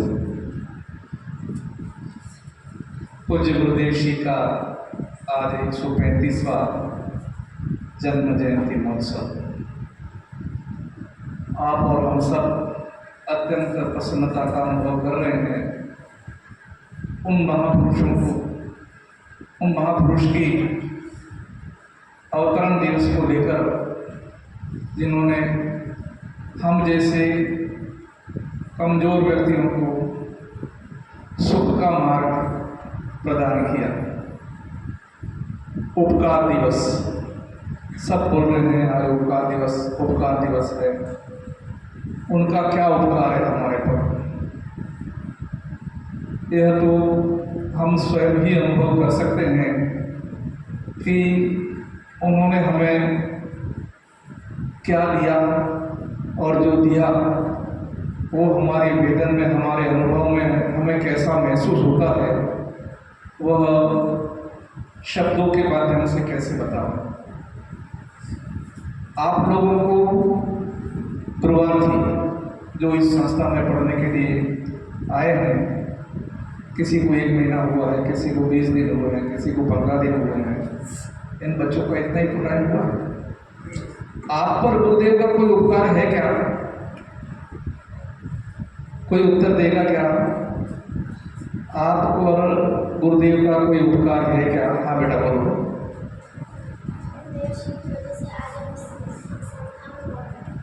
बहुत सुंदर जवाब दिया। इन बच्चों पर भी गुरुदेव का उपकार है। अभी आपको ऐसा महसूस नहीं हो सकता है, लेकिन जैसे जैसे आप इस संस्था में आगे आगे पढ़ते जाएंगे, यहाँ और सीनियर होते जाएंगे, वरिष्ठ होते जाएंगे, कोई 6वीं का है, कोई 7वीं में है, कोई 8वीं में है, कोई 9वीं में है, 1 वर्ष बीत जाएगा और आपके जीवन में जो परिवर्तन आएगा वह आप स्वयं महसूस करोगे कि यह सब हमें जो यहाँ उपलब्धि हुई है वह पूज्य गुरुदेव जी के कारण से हुई है। पूज्य गुरुदेव जी के जीवन की कई घटनाएं और उनके द्वारा जो हमें प्रदत्त किया गया है उसके बारे में यहाँ कई वक्ता अपने अपने अनुभवों के आधार पर उन्हें व्यक्त करने का उन्होंने प्रयास किया। हमें कितना समझ में आया यह हम ही जान सकते हैं। अभी सीमा जी ने एक भजन सुनाया था, आपको समझ में आया सीमा जी ने क्या कहा था? सीमा जी और उसके बाद में बहन भी बोली थी, दोनों बहनें यहाँ आकर के बोली थी, आपको क्या समझ में आया? उन्होंने क्या कहा, वो कुछ बात आपके पल्ले पड़ी नहीं पड़ी, नहीं समझ में आया। हाँ, अच्छे राग से गाना गाया था, वो हमें बहुत अच्छा लगा, उनका स्वर बहुत एकदम बढ़िया था और वह हमें समझ में आया, इतना तो हमें समझ में आया, लेकिन उन्होंने क्या कहा उसके बारे में हमें कोई विशेष उसका ज्ञान नहीं हो सका।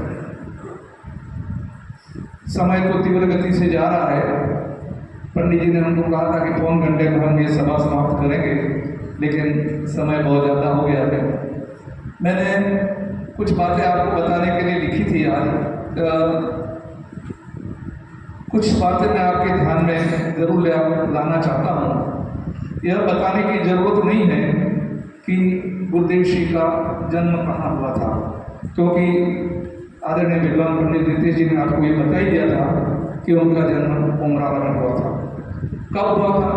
कुछ तिथियाँ जो हमारे जीवन में बहुत महत्वपूर्ण हैं और उसका हमें ख्याल रहे, इसलिए मैंने उसका यह संकलन किया था। मैं 1-2 मिनट में उसको पढ़ करके आपको सुना देता हूँ कि गुरुदेव जी का जन्म वैशाख शुद्ध दूज, आज वैशाख शुद्ध दूज है। आज के दिन उमराला गांव में हुआ था।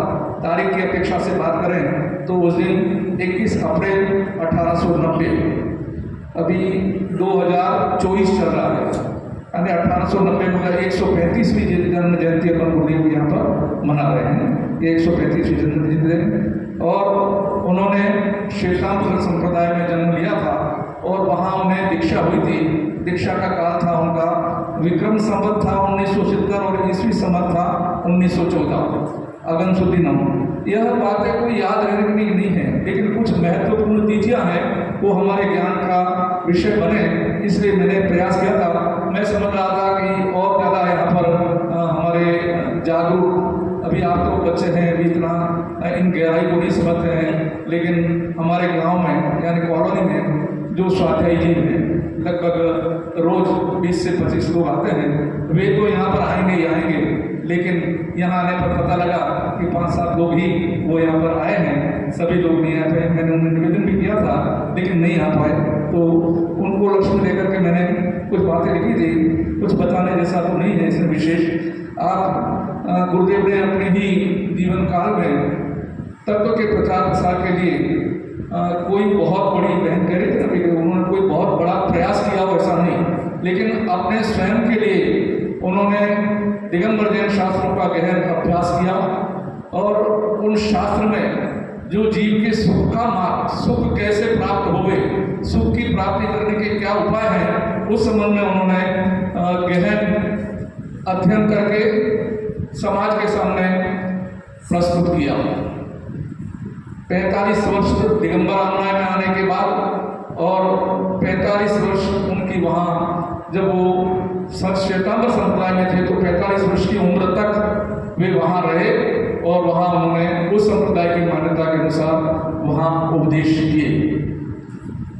उपदेश का विषय सुख की प्राप्ति कैसे हो। आप और हम सब सुख चाहते हैं। आप लोग यहाँ क्यों आए पढ़ने के लिए? सुखी होने के लिए कि दुखी होने के लिए? बोलिए, सुखी होने के लिए। तो सुख की प्राप्ति का क्या मार्ग है, धीरे धीरे आप यहाँ पढ़ेंगे। जैसे जैसे आगे की कक्षाओं में पढ़ेंगे तो सुख का मार्ग क्या है, गुरुदेव जी ने सुख का मार्ग क्या बताया है, उसका आपको ज्ञान कराया जाएगा। जो अभ्यासी हैं, यहाँ जो बैठे हुए अभ्यासी हैं, जिन्होंने गुरुदेव को पढ़ा है या पढ़ने का भाव रखते हैं, कितनी बार वे अपनी स्वयं की बुद्धि से निर्णय कर सकते हैं या किया है, उन बिंदुओं पर मैं आपका ध्यान आकर्षित करूँगा। सबसे जैन दर्शन का महासिद्धांत, एक द्रव्य दूसरे द्रव्य को स्पर्श नहीं करता, एक द्रव्य दूसरे द्रव्य का कुछ भी कार्य नहीं कर सकता। यह एक जैन दर्शन का अद्भुत सिद्धांत है और यह सिद्धांत एक द्रव्य दूसरे द्रव्य का कुछ नहीं कर सकता। यह जीव को सुखी करने के लिए है, दुखी करने के लिए नहीं। जबकि अज्ञान से हम ऐसा मानते हैं कि एक द्रव्य दूसरे द्रव्य का, द्रव्य का मतलब मैं, जीव, जीव नाम का द्रव्य, मैं स्वयं जीव द्रव्य, तो मैं किसी का कुछ भी नहीं कर सकता। मैं अपने बेटे का कुछ नहीं कर सकता, मैं अपने माता पिता का कुछ नहीं कर सकता, हम कुछ भी नहीं कर सकते, दूसरे के लिए कुछ भी नहीं कर सकते। ये भी कोई सिद्धांत है क्या सुखी होने का? आप इसे सुखी होने का सिद्धांत बताते हो, एक ऐसा सिद्धांत है। लेकिन आचार्य देव ने जो गहन रहस्य उसमें से उद्घाटित किया है और जब हम उसे प्रैक्टिकल करके अपने जीवन में देखते हैं तो यह सिद्धांत हमारी अनंत आकुलताओं को, हमारे ऊपर बहुत बड़े बोझे को हमसे मुक्त करने की सामर्थ्य रखने वाला ऐसा ही महासिद्धांत है। हम वर्तमान में दुखी हैं दूसरे की व्यवस्था के कारण से। हम दूसरों को सुखी करना चाहते हैं, स्वयं सुखी सुख स्वभावी होते हुए भी दूसरों को सुखी करने के लिए हम अपना सबसे दुर्लभ ये मनुष्य पर्याय का समय उसमें गंवा देते हैं। सिद्धांतों को पॉजिटिव कैसे लेना है, उसका प्रायोगिक स्वरूप समझ करके उसके अपने जीवन में उसका विधियात्मक स्वरूप क्या है, वह जब तक हमारी समझ में नहीं आएगा तब तक इन गहन रहस्यों का लाभ हमारे जीवन में प्राप्त नहीं हो सकता। दूसरा, प्रत्येक द्रव्य की प्रत्येक पर्याय क्रमबद्ध ही होती है। अब अभी आपको ये बातें नहीं समझ में आएंगी और अभी सर्वाधिक संख्या तो आपकी है, बाकी तो सारे स्वाध्यायी जीव हैं, उनको ये बातें बताने का कोई ज़्यादा उपयोग हो ऐसा मुझे नहीं लगता, क्योंकि इस विषय पर हमारी प्रातःकालीन स्वाध्याय में बहुत विशेष विस्तार से चर्चा होती ही है। लेकिन जो समझदार हैं, जो यहाँ पर आए हैं, गुरुदेव जी ने जो उद्घाटन किया है उसका एक पैराग्राफ मैं आपके सामने प्रस्तुत करना चाहता हूँ कि भाव भ्रमण का अंत लाने का सच्चा उपाय क्या है। भाव भ्रमण का अंत लाने का सच्चा उपाय क्या है? बच्चों, आपको जितनी बात समझ में आवे, भाव भ्रमण होने संसार में परिभ्रमण करने से सारे जीव दुखी हो रहे हैं, तो वो भाव भ्रमण नहीं होवे, हमें बार बार जन्म मरण नहीं करना पड़े, तो उससे मुक्त होने का उपाय क्या है? तो गुरुदेव जी ने जो उसका समाधान दिया है उधर आप ध्यान देंगे कि भाव भ्रमण को दूर करने का सच्चा उपाय के रूप में हम वर्तमान में जो प्रवृत्ति करते हैं, क्या करते हैं भाव भ्रमण को दूर करने के लिए वर्तमान के जीव क्या प्रवृत्ति करते हैं, उसको बताते हुए गुरुदेव कह रहे हैं कि द्रव्य संयम से ग्रेवेक पायो, फिर पीछे पटको, वहां क्या करना शेष रहा। द्रव्य संयम से ग्रेवेक पायो, फिर पीछे पटको, वहां क्या करना शेष रहा। द्रव्य संयम का मतलब शरीर के माध्यम से संयम अंगीकार किया। संयम माने मूढ़ी व्रत धारण किया, आर्यका बने, क्या बोलते हैं, प्रतिमाएं ग्रहण की, नियम लिए, व्रत लिए, ये सब द्रव्य से है। हमें अब तक यही सुनाया गया कि संयम माने, आज प्रातः काल लिया था कि संयम दो प्रकार का, एक प्राणी संयम और एक इंद्रिय संयम। इंद्रिय संयम और प्राणी संयम, ये दो भेद बताते पंडित जी, आप यही पढ़ाते होंगे बच्चों को। यही पढ़ाया गया हमें कि प्राणियों की रक्षा करो, सूक्ष्म सूक्ष्म जीवों की रक्षा करो, छह काय के जीवों की रक्षा करना, उसका नाम है प्राणी संयम। छह काय के जीव में त्रस्त और स्थावर, स्थावर 5 प्रकार के और एक त्रस्त, इस प्रकार के 6 जीव, यानी 1 इंद्रिय, 2 इंद्रिय, 3 इंद्रिय, 4 इंद्रिय, 5 इंद्रिय, ये 5 इस प्रकार की बात। 5 स्थावर अलग लिए हैं, वो अग्निकायी, वायुकायी, मध्यकायी। अभी इसका ज़्यादा विस्तार नहीं करना चाहता हूँ। यहाँ तो भ्रमण से बचने का उपाय क्या है, सिर्फ उस बिंदु पर मैं 2 मिनट चर्चा करके अपनी बात को विराम दूंगा, क्योंकि मैंने बहुत बताने का प्रयास किया, लेकिन यहाँ अभी समय बहुत ज़्यादा हो गया है, इसलिए नहीं बताता हूँ, मैं नहीं बता पाऊँगा, ये बात है। तो यहाँ उन्होंने कहा कि अब करना क्या रहा, यानी उत्कृष्ट संयम। उत्कृष्ट संयमी कौन होता है? मुनिराज। अपने यहाँ उत्कृष्ट संयमी कौन है कि मुनिराज ही उत्कृष्ट संयमी, उन्होंने पूर्ण संयम को प्राप्त कर लिया है। संसार के सारे संयमों से विरक्त होकर के वे आत्मध्यान के लिए प्रयास करते हैं। तो उत्कृष्ट संयम, और उत्कृष्ट संयम में जो 2 प्रकार का होता है, ये तो दोनों ही पराधीन है। एक द्रव्य ऊपर जो कहा कि एक द्रव्य अन्य द्रव्य का कुछ कर नहीं सकता, तब ये प्राणियों को बचाने का भाव और अपने इंद्रियों पर विजय, इंद्रिय संयम में 5 इंद्रियों पर विजय प्राप्त करना, ये इंद्रिय संयम। तो क्या ये इंद्रिय संयम भी पुद्गल द्रव्य है, और बाकी जो 5 जो बताए 6 काय के जीव, वो भी परद्रव्य है। तो उनको तुम कैसे बचा सकते हो, ये कैसे? तो ये विपरीतता कैसे संभव है, ये उन्होंने बताया। तो उसका खुलासा करते हुए गुरुदेव श्री कहते हैं कि आजकल तो उल्टे से ही शुरुआत की जाती है। यह क्रियाकांड मोक्ष मार्ग नहीं है। क्रियाकांड माने जो ये उन्होंने 6 काय के जीवों की रक्षा की बात की, 5 इंद्रियों की संयम की बात कही, वह कोई मोक्ष का मार्ग नहीं है। परंतु मोक्ष का मार्ग यानी वह ब्रह्मण के अंत का सच्चा उपाय, वह मोक्ष मार्ग क्या है? तो कहते हैं कि परंतु पारमार्थिक आत्मा तथा सम्यक दर्शनादि के स्वरूप का निर्णय करके स्वानुभव करना वह मार्ग है। सच्चा मार्ग क्या है कि पारमार्थिक आत्मा अपना निरंतर शाश्वत त्रिकाल विद्यमान रहने वाला मेरा परमात्मा तत्व, आत्म तत्व, उसका स्वरूप क्या है? सम्यक दर्शन का स्वरूप क्या है? सम्यक ज्ञान का स्वरूप क्या है? सम्यक चारित्र का स्वरूप क्या है? उसका निर्णय करके, अभी तो निर्णय करने की बात है, उसका निर्णय करके स्वानुभव करना, अपना वेदन करना, अपना अनुभव करना, वस्तु के स्वरूप को समझ करके, वस्तु के स्वभाव को समझ करके, उसके अनादि अनंत पने को समझ करके, उसे अपने जीवन में उसका प्रयोग करना, स्वानुभव करना, वही वास्तव में धर्म का स्वरूप है। उससे ही मोक्ष मार्ग प्राप्त होगा। श्रावक का मार्ग, मोक्ष का मार्ग और मुनिराजों का मार्ग वह इस प्रकार से प्राप्त हो। पहले श्रावक जो है वह इस स्वानुभव में अपने इंद्रियों के माध्यम से इंद्रियों को जीतता है मतलब इंद्रियों के प्रति उपेक्षा का भाव, और मेरा जो स्वभाव भाव त्रिकालिक है उसमें मैं लीन हूँ, ऐसा उपदेश, बहुत गहन और गंभीर उपदेश गुरुदेव जी ने स्पष्ट किए हैं। और उसके साथ में जो ये बाह्य व्रत और तप इत्यादि होते हैं, वे तो अपने कमजोरी को दिखाने वाले हैं, अपनी कमजोरी को प्रदर्शित करने वाले हैं। उनके प्रति मैं अपना श्रम, समय, ज्ञान का सबका दुरुपयोग करके पूरा का पूरा समय उसमें व्यय कर देता हूँ, लेकिन उसमें मेरा कुछ भी बस नहीं चलता है। ऐसी गंभीर बातें वहाँ कही है। कहा है कि बाह्य व्रत नियम तो अपूर्णता की कचास को प्रकट करता है। अरे रे, मोक्ष मार्ग की मूल बात तो इतना बड़ा अंतर पड़ गया है। मोक्ष मार्ग की मूल बात हमें नहीं समझ में आती है।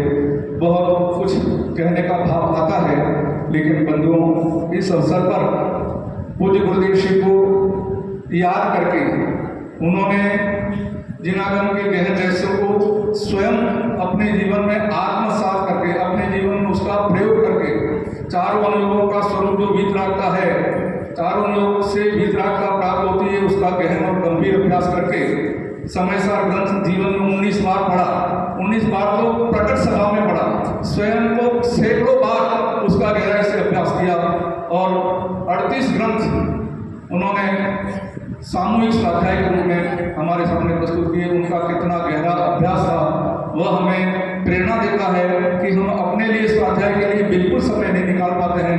गुरुदेव श्री कहते थे कि ओछा माँ ओछा 5 से 6 कलाक स्वाध्याय जोइए, तभी वस्तु का गहराई से हमें अभ्यास हो सकता है, हम अपने जीवन में उसका प्रयोग कर सकते हैं।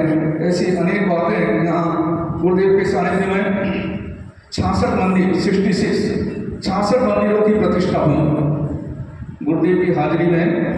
उनके बाद तो कई हुई, लेकिन उनकी हाजिरी में दिगंबर धर्म कामना के 66 मंदिरों की प्रतिष्ठा हुई, ऐसा उल्लेख मिलता है। और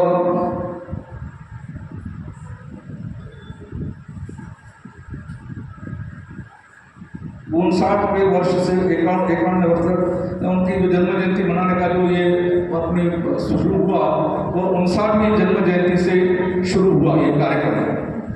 गुरुदेव श्री के उपकार को याद करने की जो विधि प्रारंभ हुई वह उनकी 59वीं जन्म जयंती से प्रारंभ हुई और अंतिम जन्म जयंती 90 साल की उम्र में उनका देहासन हुआ।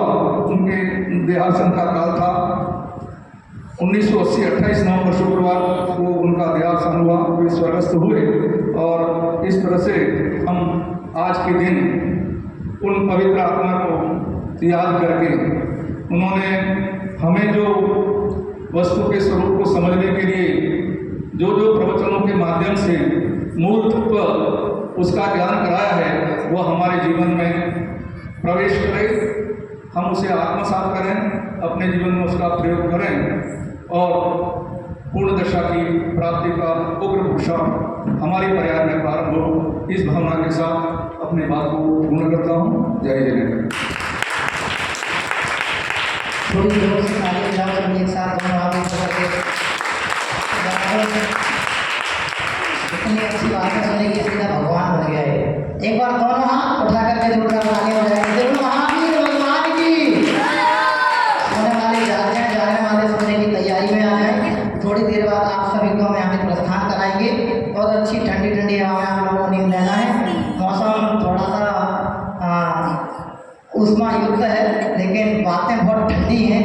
अच्छे दिमाग से सुनेंगे तो पूरा तन हमारा शीतलता से युक्त हो जाएगा। मैं बिना किसी औपचारिकता के सीधे आज की उपकार दिवस सभा की जो हमारे विशिष्ट आमंत्रित अतिथिगण हमारे विशेष निवेदन पर रत्नाकर त्रिभुवन पधारे, मैं समस्त अतिथिगणों का आज की सभा के अध्यक्ष आदरणीय श्री महिपाल जी गायक साहब, मुख्य अतिथि श्री धनपाल जी दोषी साहब, आदरणीय श्री धनपाल जी हमारे छोटे काका जी, चंदू भाई जी, पंडित रितेश जी शास्त्री, पंडित संदीप जी शास्त्री, विदुषी भाई, श्रीमती स्वाति जी, श्रीमती सीमा जी एवं समस्त साधारण जन जो यहाँ हमारे बीच में पधारे, आप सभी का रत्नाकर त्रिभुवन परिवार की ओर से अंतर्हृदय से विशेष धन्यवाद ज्ञापित करते हैं।